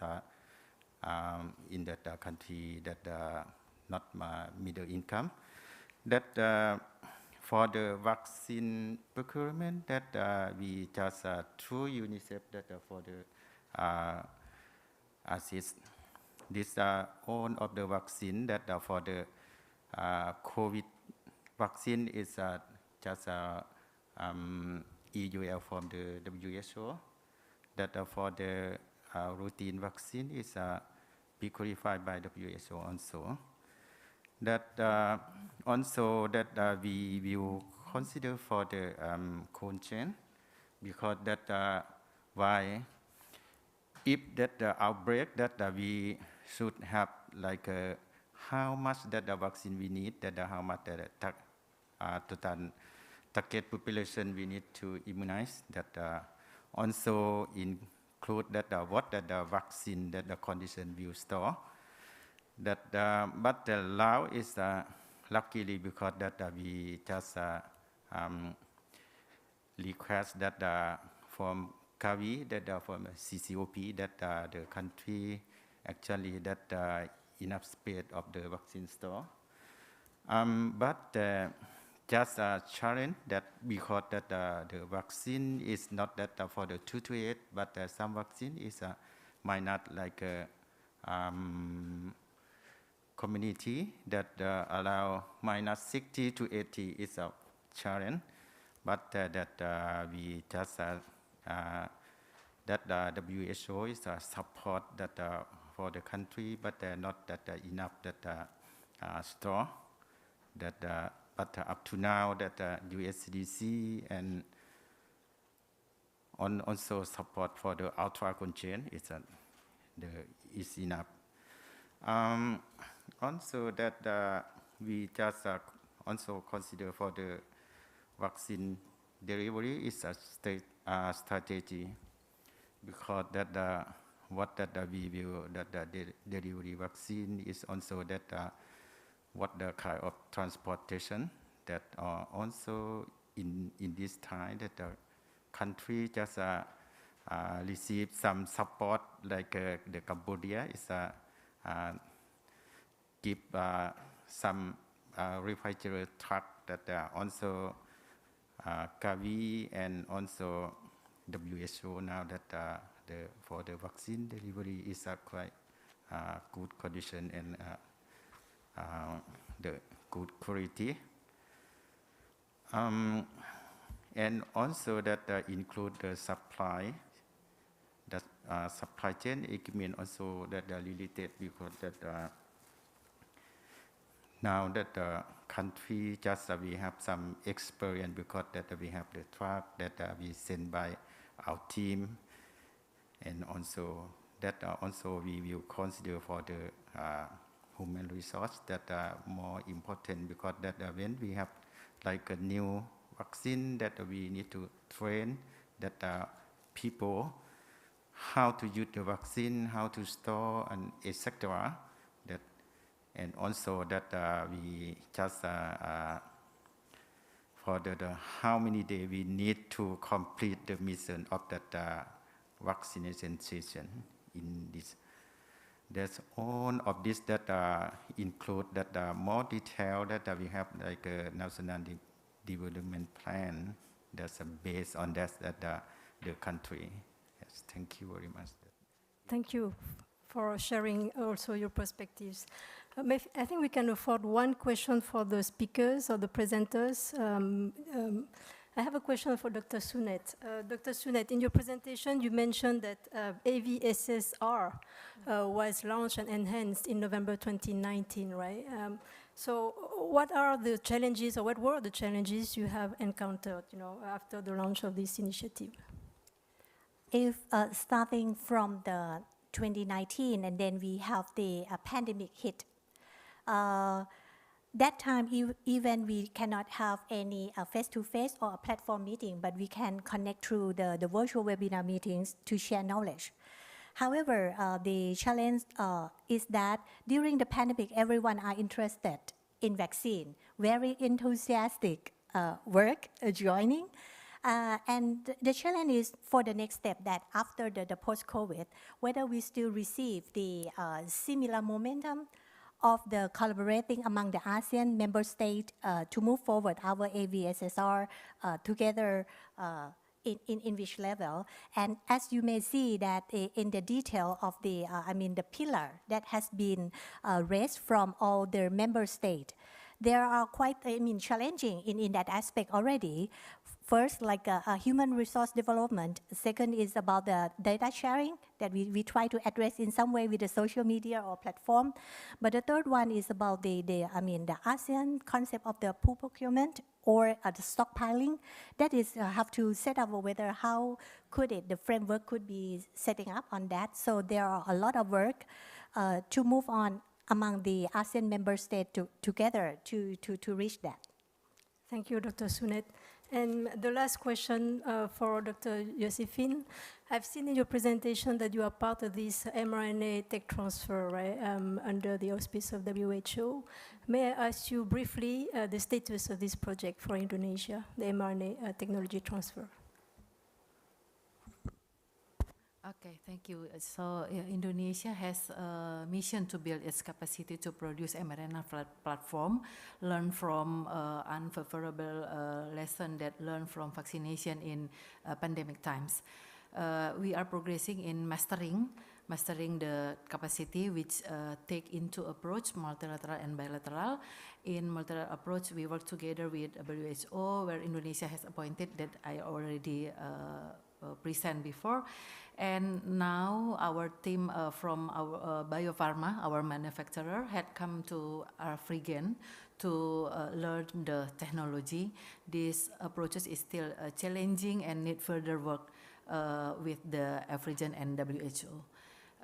So that spoke countries may master the technology in a short future. Thank you.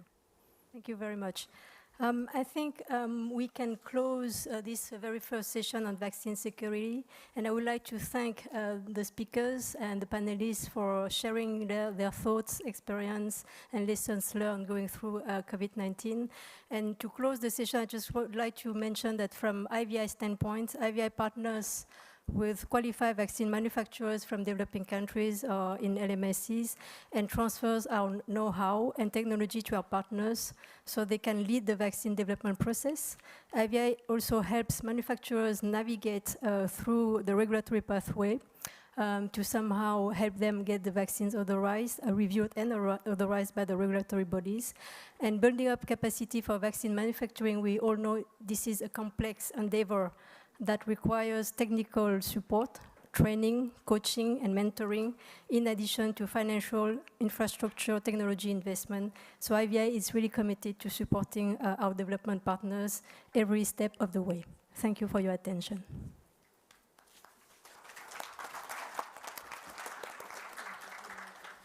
Well, thank you once again to all of our speakers, panelists, as well as our moderator. So please give another big round of applause. Thank you very much. And now that brings us to a close, our first session on vaccine security, ladies and gentlemen. We will now take a short 10-minute break and we'll resume with our second session. So please enjoy the break. We have coffee and refreshments outside in the foyer, so please do enjoy. Thank you very much.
for moving forward. Okay. And for backward. For what is it? Backward. Okay, okay. So just this one generally lah. Yes. Okay. And this is for pointer. Ah, okay. So pointer moving forwards. Okay, Yes. sure. Okay, that's great. Thank you so much.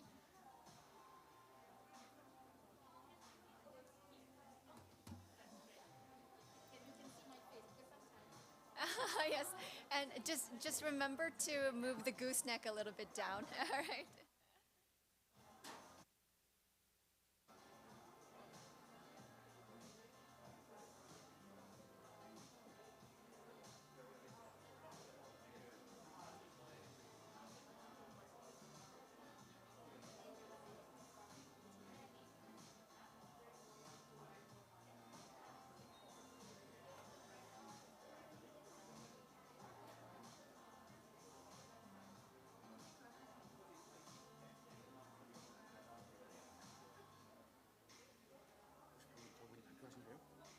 네. 네, 네.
Ladies and gentlemen, we will resume with session 2 shortly. We kindly ask you to please take your seats once again. Thank you very much. Once again, ladies and gentlemen, those of you who are still in the foyer, we kindly ask you to please re-enter the hall and take your seats. We will resume with session 2. Thank you very much.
Ladies and gentlemen, once again, we will resume with session 2 at 3:45 p.m.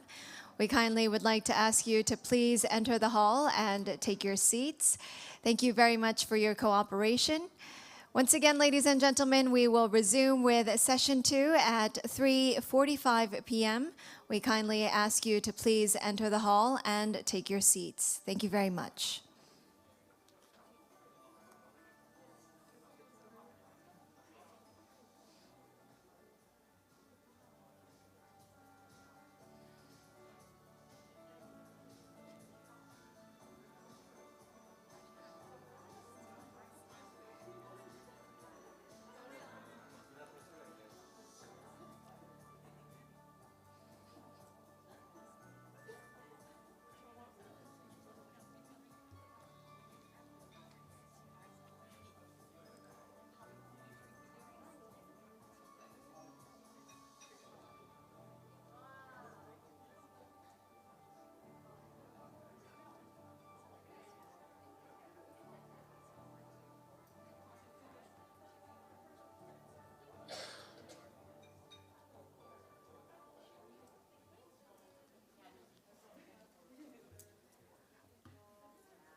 Ladies and gentlemen, thank you once again for keeping good time, and we will start with our second session now. And as we have seen with our first session was discussing vaccine security.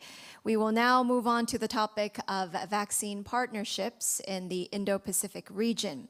For this session, we have an online moderator joining us, Mr. Robin Davies, the head of the Indo-Pacific Center for Health Security at the Department of Foreign Affairs and Trade of Australia.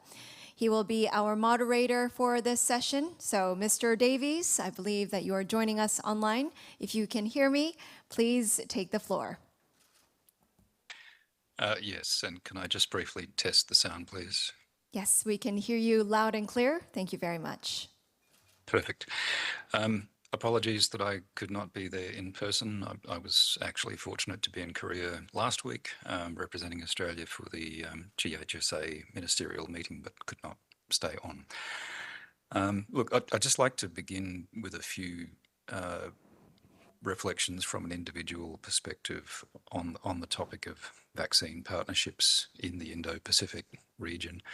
Part of my role included coordinating Australia's efforts to support regional partner countries during the pandemic with vaccine supply and with support for national vaccine rollouts.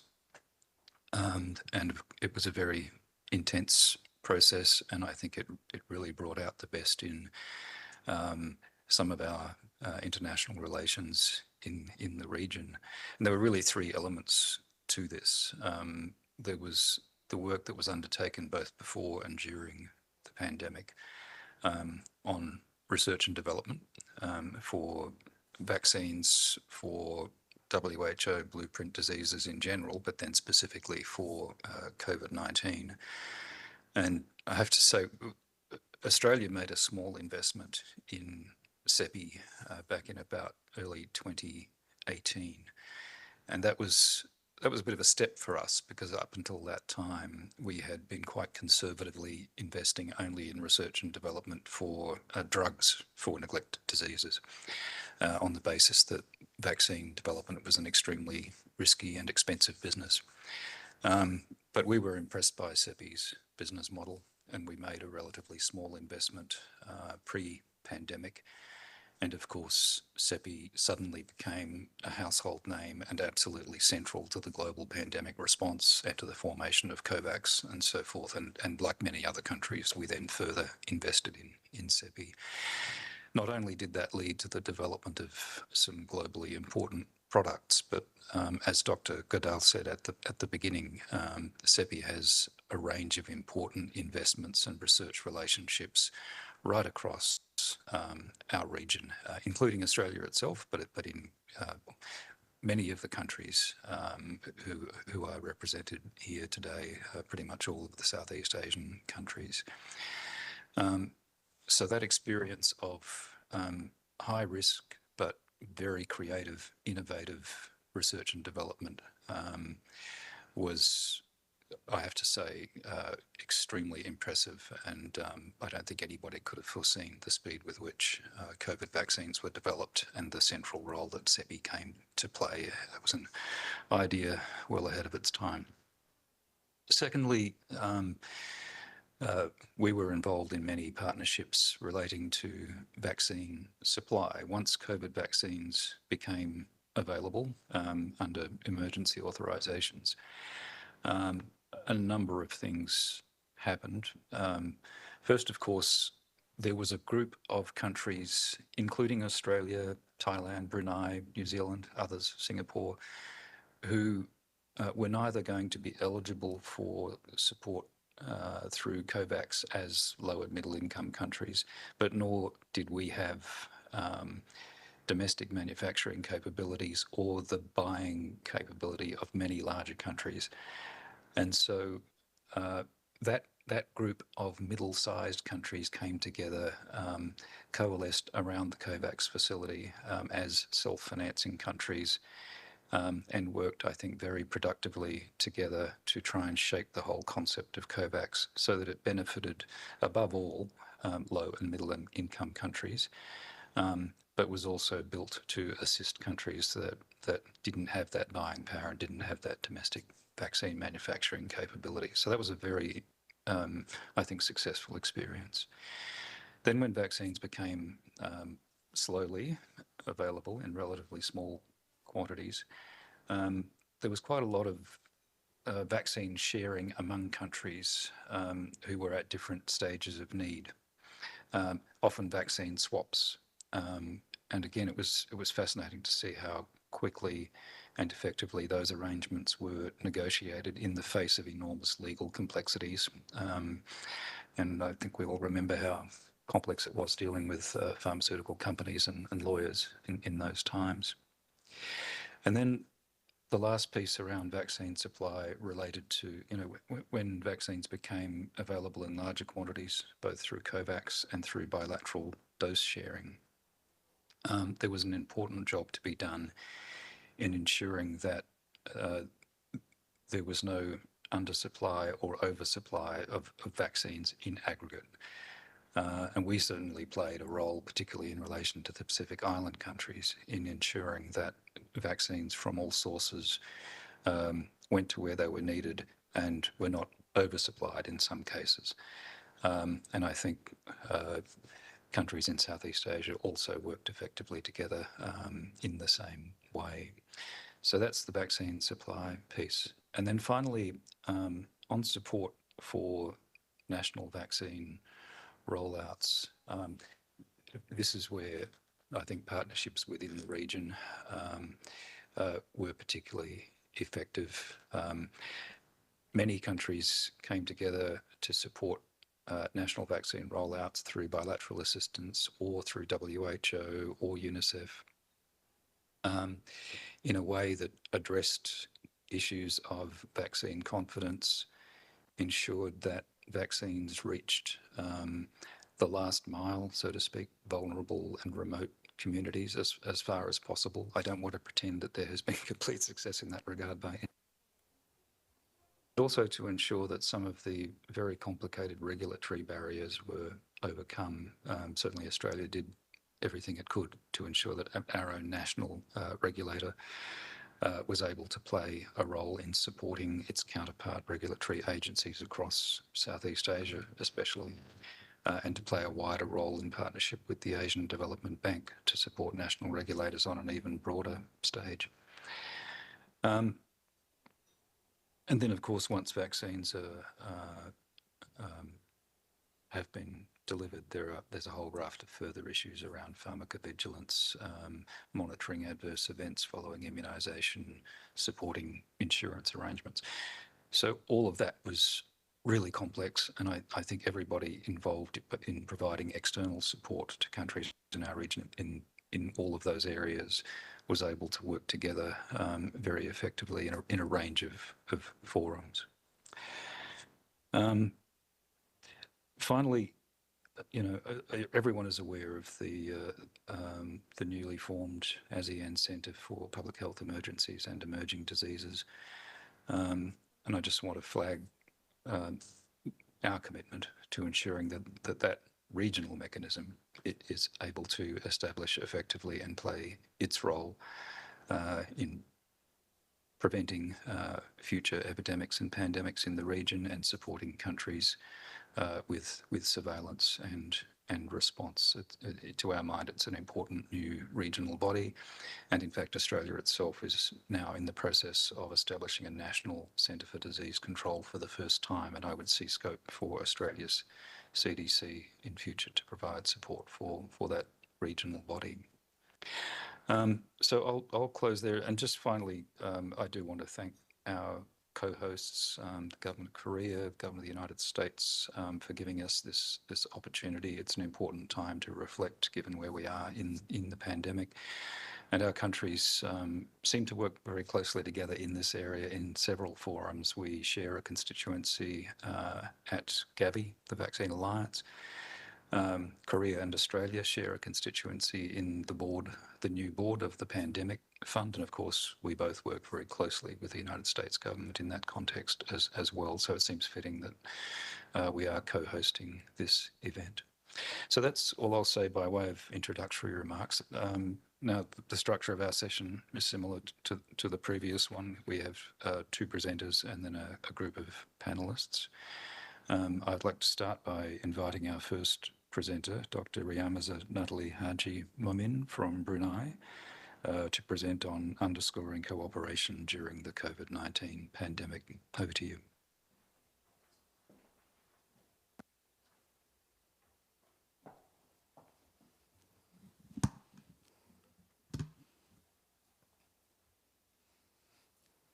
Good afternoon, everybody.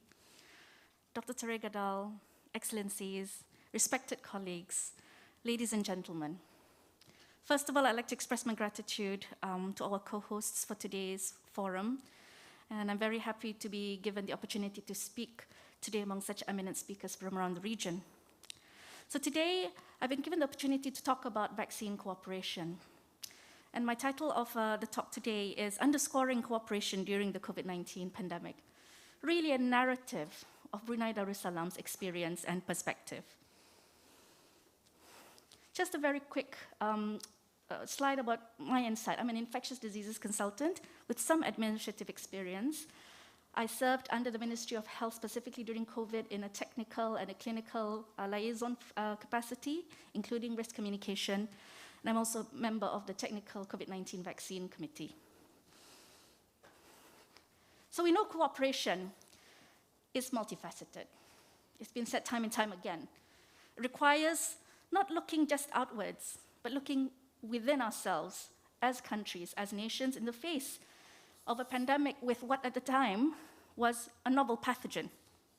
So today, allow me to share Brunei Darussalam's local COVID-19 response with regards to its COVID-19 vaccination rollout, as well as seamlessly, hopefully, a little bit about our international vaccine cooperation. So first of all, the bulk of the presentation, looking at how we looked within ourselves and how cooperation within our country led to our success with regard to our COVID-19 vaccine response. So this was our journey. In Brunei Darussalam, COVID-19 first landed on our shores 9th of March 2020. We took a very strong containment strategy. We were relatively comfortable because we had a long lull of about 1.5 years of relative peace from COVID-19 until our second wave came about 1.5 years later, 7th of August 2021, which was hallmarked by the Delta variant, devastating in terms of morbidity, mortality, as well as use of resources. Community spread was there. This was soon followed by the third wave, the Omicron, unprecedented numbers of infections, and then the recent fourth wave. We had to overcome the initial inertia in terms of from an unvaccinated population to a vaccinated population. There was a lot of vaccine hesitancy, not just from the general public, but amongst even health workers.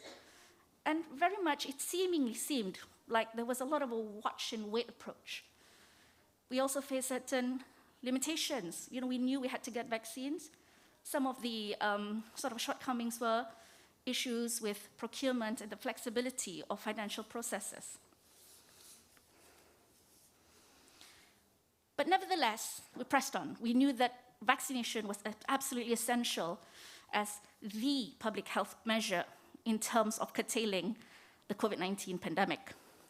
This was our planned roadmap in terms of vaccine delivery. Phase 1, planned for frontliners and individuals at high risk, followed soon after by moderate risk and other essential key workers, then followed very soon after by vaccinating the general population and our younger population. But really, we can only plan. In reality, there was a very slow uptake. Vaccine hesitancy was further fueled by the timing of reports of AZ vaccine adverse effects. So that fueled a bit more hesitancy. And we know that we had to take our sort of social structure into account for all our planning and all our ideals. There were some social-cultural factors that led to the slow uptake for our high-risk population. In Brunei, we still have a very close-knit family unit. The elderly, the highest risk for COVID-19 severe disease, often lived with families, and they would depend on their families to bring them to the vaccination centers. And they wouldn't come because they wanted their families to be vaccinated as well. So this required a lot of flexibility and agility in terms of changing our sort of ideals. So this necessitated adaptation off phase, meaning we didn't quite follow the phase, and it certainly was more inclusive because we knew we had to get that vaccine coverage. So this is a picture of His Majesty the Sultan of Brunei, and he was the icon of leadership by example. He was one of the most important levers of vaccine uptake in our vaccine rollout. He had the hearts and minds of the Brunei population. And this is a well-publicized picture of His Majesty getting his first dose of COVID-19 vaccine, and certainly it inspired public confidence. So when you have your leader getting vaccinated, it certainly says he's done it too, and so shall we. We were also able to have other levers of vaccine uptake. For example, domestic vaccine passports. It can be described in different ways. For governmental and non-governmental working population, schools, for example. And we knew we had to sort of change the mindset of our peoples in terms of in preparation for opening up of borders. We knew we had to take a whole-of-nation approach. The first wave was characterized mainly response from Ministry of Health.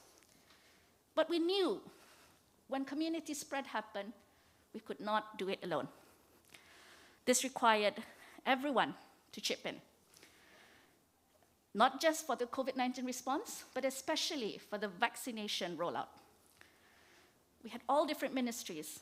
We had activation of the National Disaster Management Council, private institutions, including healthcare institutions, non-governmental organizations, volunteers especially, and many others who are unable to be mentioned here.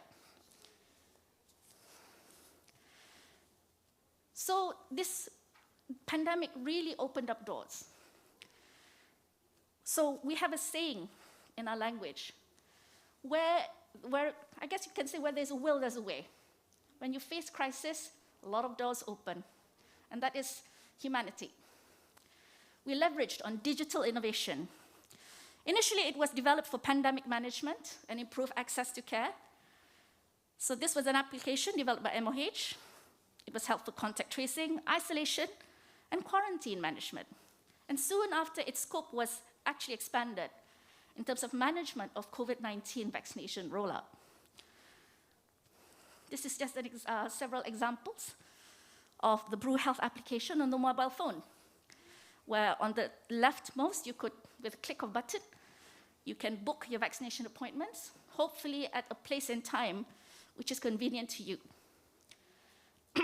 When you've had your vaccination, you would get your digital vaccine certificates on that app, used for within the country and outside the country. Simple to use interface, usually accessible to those who are used to using a mobile phone. There was also a feature for reporting adverse events following immunization, IFI. It had an electronic consent form as well, incorporated, and also a second dose reminder. Of course, we knew that we couldn't reach everyone by going digital. We knew we had to go other ways. We know that we would be missing out on vulnerable populations, those who are not so tech-savvy, for example, the elderly, and also those who had other barriers, like our migrant population. Very quickly, we pivoted to have measures to try and address this by having walk-in systems universally for any elderly who turned up at a vaccine center. You don't turn any elderly person away who is eligible to be vaccinated. And for other vulnerable populations, we collaborated with embassies and private enterprises to have dedicated vaccination centers for them. It's a very busy slide provided by a colleague, but I think, as we said, and it was mentioned earlier, everybody had their challenges. And this is very well illustrated here, but I won't go into too much detail because I think we all share commonalities in terms of the challenges in terms of rolling out the COVID-19 vaccination. Despite all that, through multi-sectoral cooperation and collaboration, we were able to reach our target. The Ministry of Health target was to vaccinate 70% of the population, eligible population, by the end of 2021, and true enough, we achieved this 6 weeks before the end of the year. Total vaccinated, very good coverage for first and second doses. It looks like more than 100%, but because we had a lot of population which were not accounted for in the previous census, people couldn't leave the country. Hence, the percentage is more than 100%. I have to say that the fourth dose coverage is less than ideal, and we aim to continue to try and encourage people to have their fourth dose.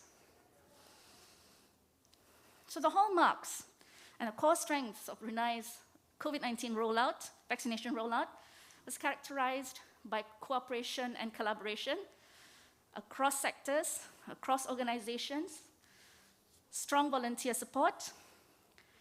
We were able to do timely planning and execution by having centralized meetings in a hybrid format, which allowed us to discuss things real time, allowed us to be flexible and agile, to make sure that we scaled up accordingly to reach our vaccine targets. We leveraged on digital health innovations, and very important, equity, free-for-all vaccines, irrespective race or creed. We tried to reach everyone. And for those that we couldn't reach, we reached out to them via our mobile vaccination teams. What about looking outwards? How did we fare in terms of international cooperation? We are fortunate that we have ASEAN as a platform who has initiatives. And this has been mentioned before in the previous session, the AVSSR, focusing on vaccine security and self-reliance, adopted by our ASEAN leaders as part of our ASEAN recovery framework, again, adopted at the recent 37th ASEAN Summit. We're also fortunate to have other partner countries who share common goals in terms of trade, economy, finance, and global health priorities. Currently, in terms of sourcing vaccines, Brunei has not got the capacity for vaccine production.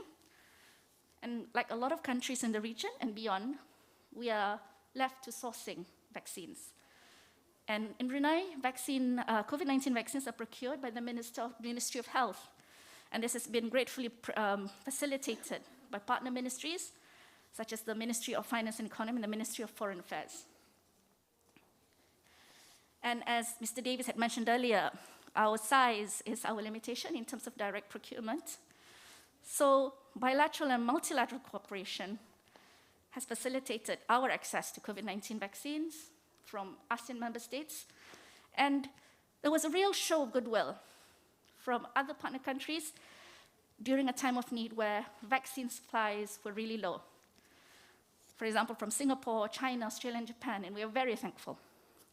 We were also able to benefit from the ASEAN COVID-19 Relief Fund, as well as the COVAX facility. In terms of research, we don't have vaccine development at the moment, but we are looking outwards, partnership with Duke NUS Medical School, where we're looking at an immunogenicity study, looking at the neutralizing antibody levels against various COVID-19 vaccines. And this provides us real-world evidence in terms of how the results would inform policy decision-making for any boosters and additional vaccine planning. There are other studies related to this with regards to looking at the effects on the microbiome, as well as a story of adverse events from vaccination. Future directions, we hope to continue to enhance and build joint efforts within the region and outside the region to ensure the equitable access to safe, affordable, and effective COVID-19 vaccines. But we know we can't stop there. It has to be beyond COVID-19, Diseases of pandemic potential happen every few years. So we need to show our commitment during what we call a relative peacetime at this moment in time as our investment for future disease X. We may not have it all. We may not know it all. We may not have the formula, but we know we at least have tried and tested benchmarks from which we can move forward in a concerted fashion. And certainly, this forum has provided us, certainly myself, a variety of regional perspectives. And it's clear that we have so much more to gain by continuing to talk and sharing our experiences and ideals about this COVID-19 pandemic for a long time to come.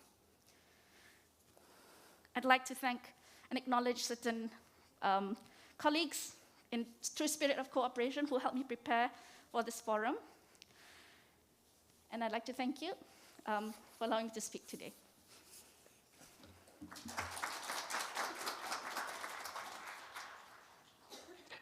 Thank you very much. And now we'll move to our second presentation from Hyun-Suk Kim, Vice Chief of the Global Vaccine Hub Office in the Ministry of Health and Welfare of the Republic of Korea. And she will speak to us about the Global Training Hub for Biomanufacturing. Over to you. Hello, thank you. As I introduced, my name is Hyun-Suk Kim. I'm working for the Korean Ministry of Health and Welfare. I'm happy to share with all of you the actions and the steps that Korea took under the umbrella of a Global Training Hub for Biomanufacturing. It's designated this year. Okay. This year, February 2022, WHO designated Korea as the Global Training Hub for Biomanufacturing. I believe the designation was largely influenced by the willingness of Korean government to materialize the dream of vaccine self-sufficiency in low and middle-income countries. And as you may well know, the workforce training is for the vaccines and biologics manufacturing is the key element in realizing the dream, the vaccine self-sufficiency. And even though our dream is very high, it can happen only when it takes the first steps. So I'd like to share the Korea's first step in year 2002. Okay. I will provide 4 main teachings. The first one is this vaccine manufacturing training for with the collaboration with the ADB, Asian Development Bank.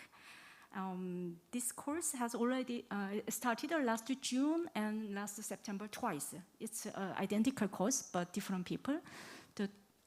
This covers the basic overall process of vaccine manufacturing, and totally the 59 trainees from 13 Asian countries participated in this one. And the cost is covered by ADB and the Korean government together. And the operator was K-9 Institute. It's located in Incheon province. And this is the curriculum, but I'm not an expert of this area, so I cannot able to explain. But I made this slide to help somebody who might be interested in curriculum. But this manufacturing process is very complicated, but I'd like to share how I explained to my daughter, 12-year-old daughter. One day she asked me how the vaccine is manufactured. So I was blocked. I couldn't explain it, but now I can explain. Compare with the chemical drug, it's very complicated. If you want to make chemical drug, you need only a pot. You mix all the ingredients together and shake it, and that's all. It's very simple, explanation. But to make vaccine and other biologics, you need to nurture the cells to providing the nutrient. You have to make a lot of cells, thousands, millions, and because the cell contains certain substance to make vaccine. So if you made a lot of cells, it's called fermentation. It's a fermentation, give the nutrient and make a lot of cells. And then the second phase is purification. So you need to extract the substance only using a lot of diverse filtering method. This is called purification. And then after, you have to decide which form you will make. It could be powder type, it could be liquid type, or it could be pill type. So it's called finalization or formulation. And during this process, you need a lot of, you have to provide a lot of documentation, analysis. So each step, you have to prove each step is okay. It's called analysis. And then later, you can finish all the process using the utility and packaging process. So you can use a biter. You could see a lot of pictures in TV. So the last year process of the make vaccines, you can see a lot of small glass vials. So, okay. So I hope you would understand how the vaccine is manufactured, because many of you could be very novice this period, like me, okay? And the second program is a collaboration with WHO. It's a 2 weeks didactic program. It's operated last July. 106 trainees from 24 countries participated in this one. And the operator was International Vaccine Institute. And then curriculum is there, like this. And the third program is standard practice program. It's a 3 weeks program. So it covers the GLP, GCP, GMP, GCLP, like that. It's a global standard. So it's a kind of a guideline or regulation. So 151 trainees from 31 countries participate in this one. And the next fourth program is a little bit different from the previous 3 programs. It's on-site training and consultation. So it's customized training to each company. So this year, the INSEPTA in Bangladesh and Afrigen in South Africa was selected, this program. And last week, my colleague visited Afrigen in South Africa. So it was early December to finish all this training program. Okay, this is the photos. And we have very good positive feedback from the trainees and the stakeholders. Okay. And this is the snapshot. The WHO established a global training, biobenefit training hub in February, but we speed up to provide this program, and then we could provide this various program. But next year, from 2023, we'd like to provide a more diverse training program. It's our just examples to how we augment the program. And the second one, we are going to establish training facilities. Right now, we have International Vaccine Institutes, but it has only classroom programs. And we have a Keynote, as I mentioned before, but it's being constructed. And in Osong, we have a very small hands-on facility, but the right side of the slide, you can see 3 pictures. So in 2025, we are going to have 2 more facilities in Andong and Hwasun. And eventually, at the top part, we hope to establish a global biocampus, which is the complex of the training facility. And when we are going to strengthen the cooperation with international organizations, and next year we are discussing with the IDB, is Inter-American Development Bank. So we are going to make a small program for the trainees in Latin America next year. And we are discussing with the Bill and Melinda Gates Foundation to create another small hands-on oriented training program.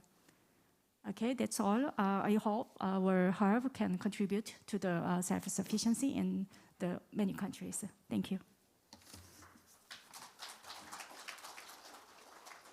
Thank you very much. And now we'll move into the panel segment of this session. We have 4 panelists. I believe 3 are there in person, and my Malaysian colleague is, like myself, online. So we'll go first to Laura Stone, who is Deputy Coordinator for Global COVID-19 Response and Health Security at the State Department of the United States. So Laura, over to you. Great. So thank you very much. And I wanted to start by agreeing with Robin, especially on the importance of COVAX. For the United States, it would have been nearly impossible to navigate a lot of the physical delivery issues as well as the legal challenges if we had not been able to go through an organization like COVAX. So I do agree that in terms of delivery vaccine partnerships, that was essential. I'm also humbled by the work of the scientists that are here today.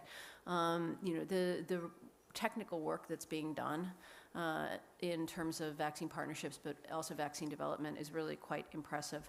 The United States has maintained a commitment to easing the supplies of the supply shortages.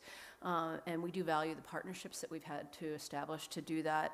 We've donated now 671 million doses to 115 countries, including 26 in South and East Asia, with 132 million going to 15 economies in Asia. We have donated about $10.4 billion. And we are establishing both public partnerships, but also a lot of the private companies are establishing scores of vaccine partnerships with investments throughout the region. But beyond that, I did want to note that I think one of the things I've been hearing in the presentations today is a certain amount of consensus that we certainly need to establish some kind of vaccine security and diversify production. We also need continued political and financial commitment to this development, to training, to sustainable production, and to information sharing. I do want to add one more suggestion that we need to coordinate amongst our various efforts in terms of vaccine partnerships to ensure that we're not competing against each other and that these are truly sustainable long-term efforts. Some of that will require political support, including a recognition that health security is national security. This is the idea of breaking the cycle of pandemic and neglect. We have to keep that going. And that, you know, we keep on working on the challenges that remain, including boosters, low vaccine confidence, continued inequality, and the need for sustainable, diverse manufacturing. I do want to conclude with one thought about partnerships. As we were delivering around the world and establishing production partnerships and delivery partnerships, the partnerships tend to be based on established relationships. One of the things we found out during the pandemic, it was really hard to start from scratch. The things tended to revert to established relationships, even if they were not necessarily the established relationships we would have preferred. And so that's a challenge for us all, and including the United States, that we need to use this time to establish health and vaccine partnerships that we can rely on for future pandemics. Thank you. Great, thank you, Laura. And now we'll go to Mr. Orkvichit, who is Deputy Director of National Maternal and Child Health in the Ministry of Health of Cambodia. Over to you. Thank you. Yeah, good afternoon for everyone, and also I would like to share a little bit about the our effort in terms of combating with the COVID-19 during the period of a period with the difficult situations. And in terms of partnership, I also would like to share you something about the the vaccine procurement and also the vaccine donations. One we look at the vaccine procurements, it always goes through the UNICEF procurement unit for the vaccine which already been pre-qualified by WHO or EUL list. For non-PQ vaccine, it's not allowed to import into Cambodia. This is the criteria that have been stated in the beginnings and also approved by our governments.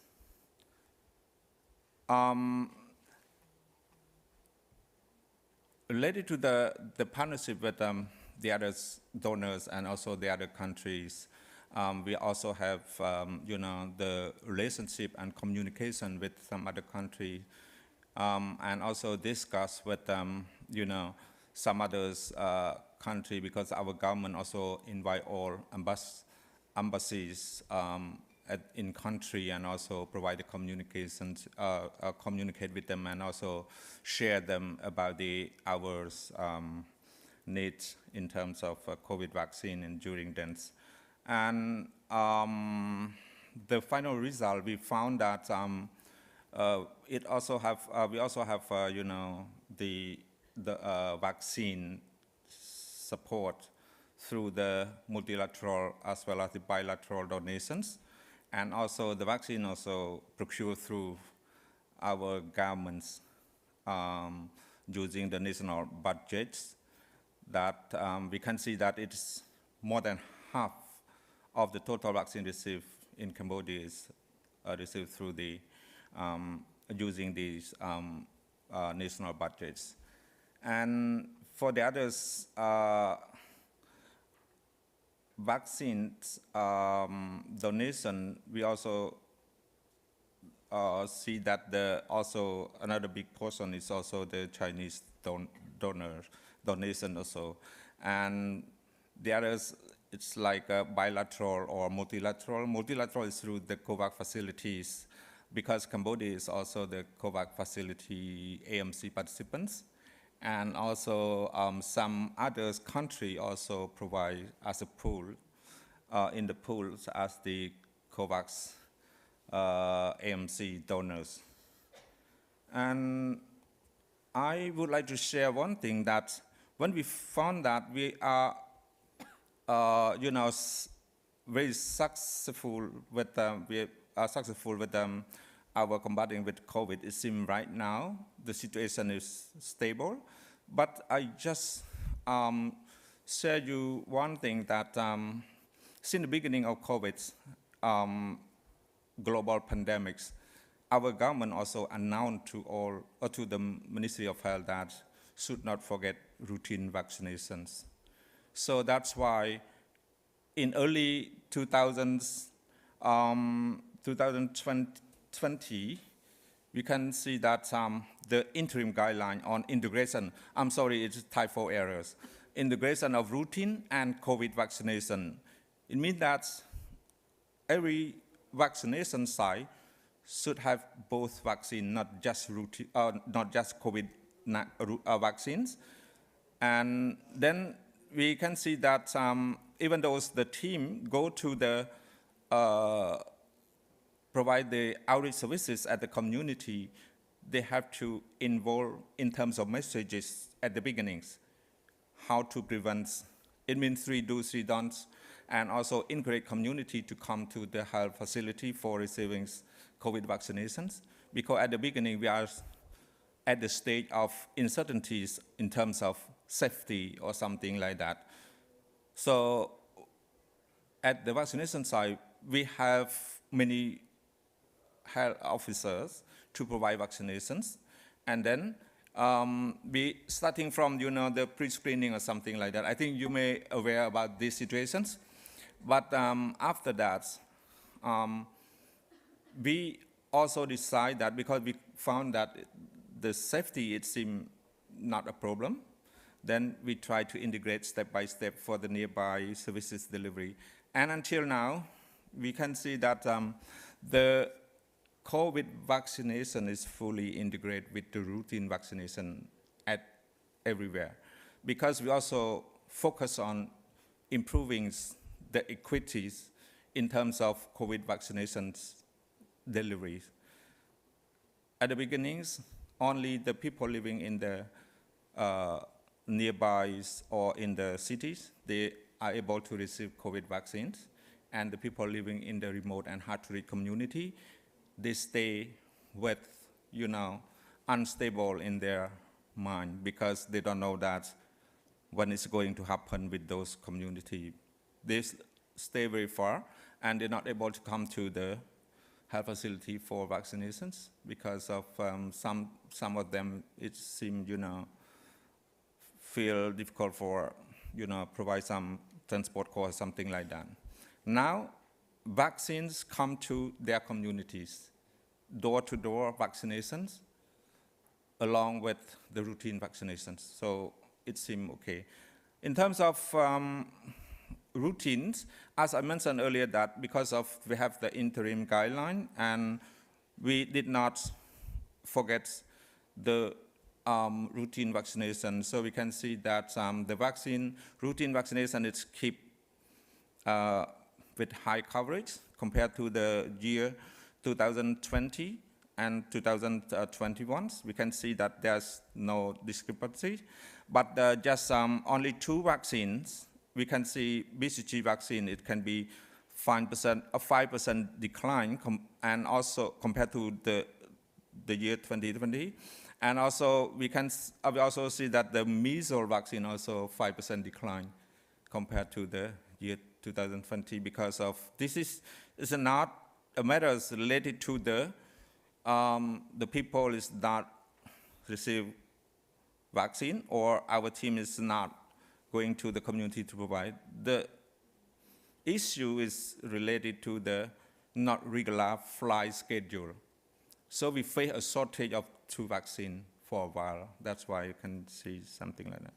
And when we look at the COVID vaccine, it seems really high, and also for the primary series doses, it means first and second, it seems 100%, and we have only small gap.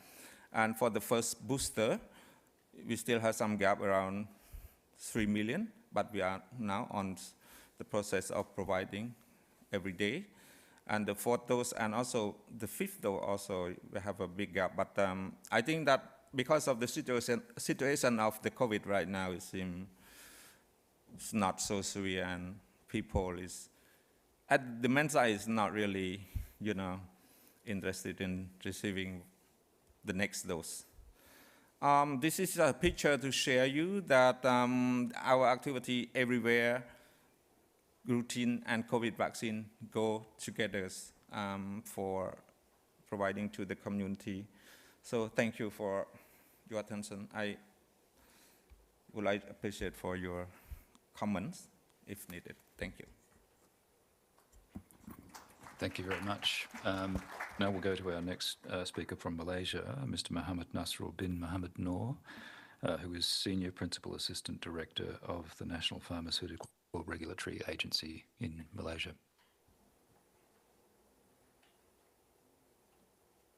Good afternoon. Thank you to the organizer for inviting me to join this forum. And I think COVID-19 pandemic has taught us an invaluable experience and challenges. Like many other countries, COVID-19 vaccines, they are being used in Malaysia with sources and secured through various platforms, apart one of our local field and finish facility. In 2021 or last year, Malaysia has launched our National Vaccine Development Roadmap, which focused 10 years timeline, and this policy will steer the country ambitions for achieving self-sufficiency and security in vaccine manufacturing and R&D within 10 years. Malaysia has field and finish facilities for human vaccine in domestic private sectors, and towards establishing a full manufacturing facility in the next 2 to 5 years' time. One of the several strategic activities that identify in this National Vaccine Development Roadmap is vaccine diplomacy. The vaccine diplomacy efforts have to be enhanced to ensure partnership with other government and global players and of the continuous collaboration between local and global vaccine developers that will contribute to the advancement in local vaccine development. And on top of that, the other important thing is the technology acquisition, which will increase the knowledge, know-how, and also can spur the local production activities. And galvanizing ASEAN vaccine development and manufacturing effort aligned with the November 2019 Declaration of ASEAN Leaders on Regional Vaccine Security and Self-Reliance. And other than commitment through AVVSR, Malaysia is planning to strengthen current collaboration with CEPI and in progress to collaborate with Commonwealth Scientific and Industrial Research Organization, CSIRO, in vaccine development.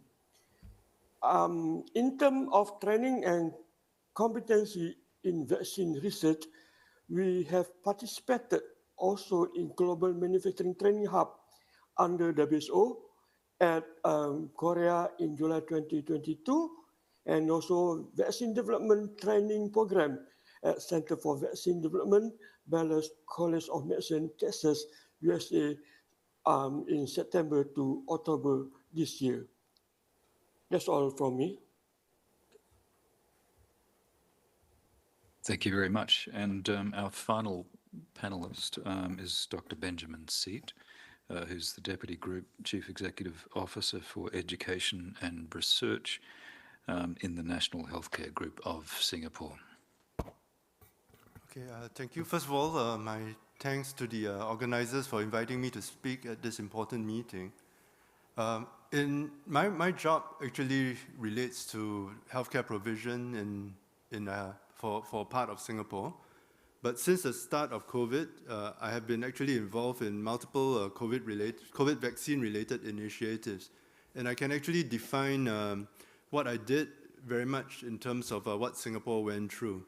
So in 2020, I think the whole focus, as a small country that didn't make vaccines, the whole focus was about securing access to vaccines and choosing the right ones.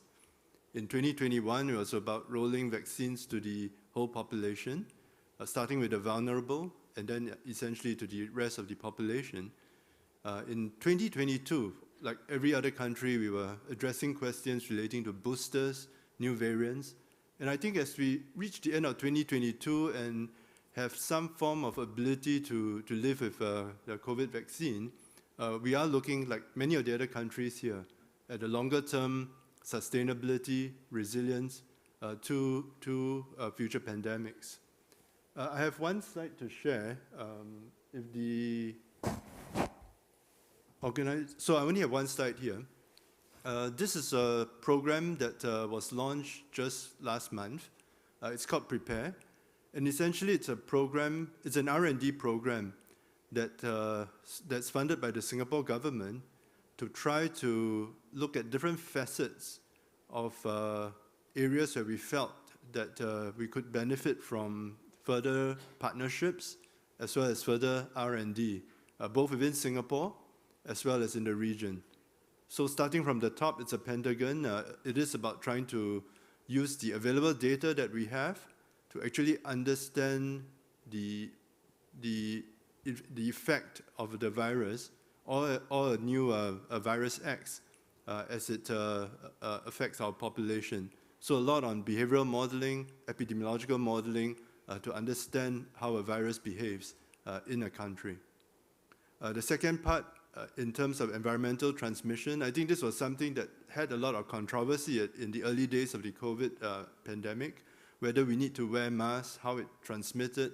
And again, this is another modeling effort to try and understand how a virus transmits within environments. The third part, a commitment in our own country to put together different efforts to develop a diagnostic kit for clinical use within 100 days. Vaccines and therapeutics, I think that very much relates to the discussion we're having today. Singapore is a small country, and therefore we don't have much negotiating power, and we've heard this many times today. We have no domestic vaccine manufacturing company, unlike many of the other Southeast Asian countries. But on the other hand, I think we are a biomanufacturing hub, and there are international companies that are establishing vaccine manufacturing capabilities in Singapore. So that includes big pharmaceutical companies like Sanofi, BioNTech, which was the key partner for the Pfizer vaccine, as well as CDMOs and Thermo Fisher for a fill and finish facility. So while we don't have our own domestic manufacturing capacity, we do have international vaccine companies coming to Singapore, doing everything from R&D all the way to fill and finish. And considering that we are a small country, our own domestic demands are very small. I think for the first year, all we needed was 3.5 million doses to cover the entire adult population, which means that any vaccine manufacturing capacity in Singapore will always exceed demand, unlike in big countries like China and India, where the domestic demand will take a very long time to meet. So I think what we are trying to do is how does our country, together with regional networks, with international organizations and NGOs, work with companies that are established in Singapore to actually support not only our domestic needs, but regional needs as well. And this is very early, but we're trying to put together the conceptual framework to develop these partnerships. I think the conversations that we're having today is an important part of this discussion in terms of building up the regional capacity, not only in individual countries, but with commercial manufacturers to support the needs for the region.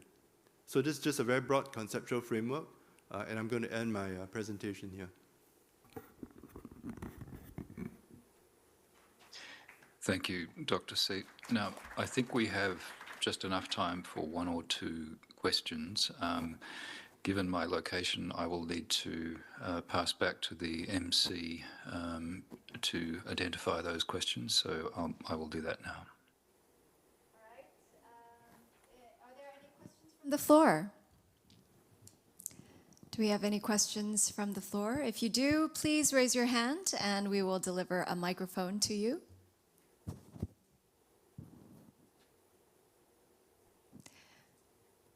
I don't see any at the moment. Oh, did we see a question at the back? Yes, I believe that we have a question all the way at the back. Please deliver a microphone, please. Hi, thank you very much for excellent presentations. My name is Hani Kim, representing the Right Foundation.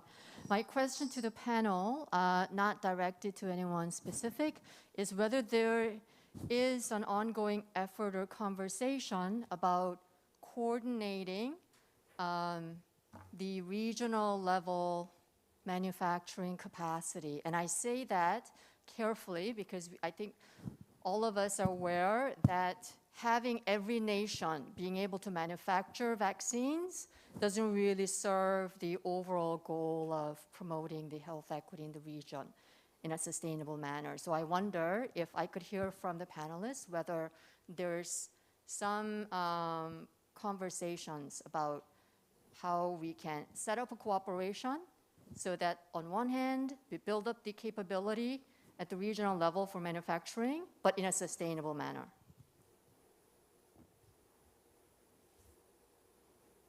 Anyone who would like to go first?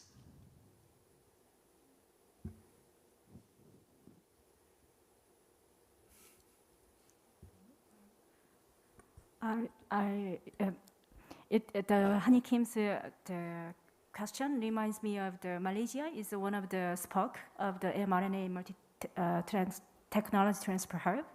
So I think Malaysia can share some how the spoke is doing right now. That's what I want to know too. Thank you. So maybe Malaysia? Hello. Yes, as I mentioned just now, there are still ongoing effort from our government, and in Malaysia, to have the collaboration between interagency, interministry. But of course, we only have one fill and finish facility, manufacturing facility during the pandemic, COVID-19 pandemic. But in terms of the ongoing effort, maybe we have to look, we need to start with the fill and finish, then we can start with the bulk manufacturing, so it's stage by stage. But I think at AVVSR also, there's a platform how to increase, how to strengthen and establish the production capability among the ASEAN member states. So I think with the strong government support, so I think I believe this cooperation or the transfer technology will be can be materialized. Any other comments from our panel? Or has your question been answered? All right, thank you. Any other questions for our panelists or our speakers? So I do not see any at the moment. Mr. Moderator, do you have any other comments? Just a very quick closing remark. I think what's come through for me from the discussion, including actually that very last question, is the importance of really three things. I think the countries of our region working together to diversify the R&D base, the manufacturing base for vaccines, but also biologics generally. And while some private corporations will set up plants in the region, that will not be enough. It will be important to see cooperation among public sector agencies. One of the speakers, a Malaysian colleague, mentioned the Australian National Science Agency, which is working with Malaysia and other countries in this way. So I think public sector cooperation on research and development for vaccines is going to be very important. Secondly, at the global level, of course, there's now a process underway to negotiate a new pandemic instrument or treaty, and it will be important that, as Laura Stone said, that the partnerships and arrangements that have been put in place rapidly and in a quite ad hoc way in response to this pandemic are refined and reflected in a new global instrument, and it'll be important that the countries of our region work together to shape that instrument. And finally, there's been a lot of discussion about routine immunisation and the need to strengthen routine immunisation systems as a way of preparing for future pandemics, and also noting that some of the pandemic response has provided avenues to strengthen national immunisation systems even right now. So I think, working together to strengthen national immunisation systems now is going to pay off in terms of pandemic preparedness for the region as a whole, and we should all build on the assistance that's been provided in that area over the past 2 years. So thank you to all of our speakers. I think it's been a very rich discussion, and I'd like to pass back to the MC for the closing session. Well, thank you once again, Mr. Robin Davies, for an excellent moderation of our second session. Please give another big round of applause to our moderator as well as our speakers and panelists. Thank you. Well, ladies and gentlemen, that closes our second session on vaccine partnerships in the Indo-Pacific region, and of course our day for the forum as well. So I'd like to thank all of our audiences for staying with us until the very end of our forum. The second Vaccine Cooperation Forum in the Indo-Pacific region has now come to an end. Thank you for staying with us, and once again, thank you for joining us throughout the day. Please do have a safe and healthy rest of the year until we meet again next year. Thank you very much.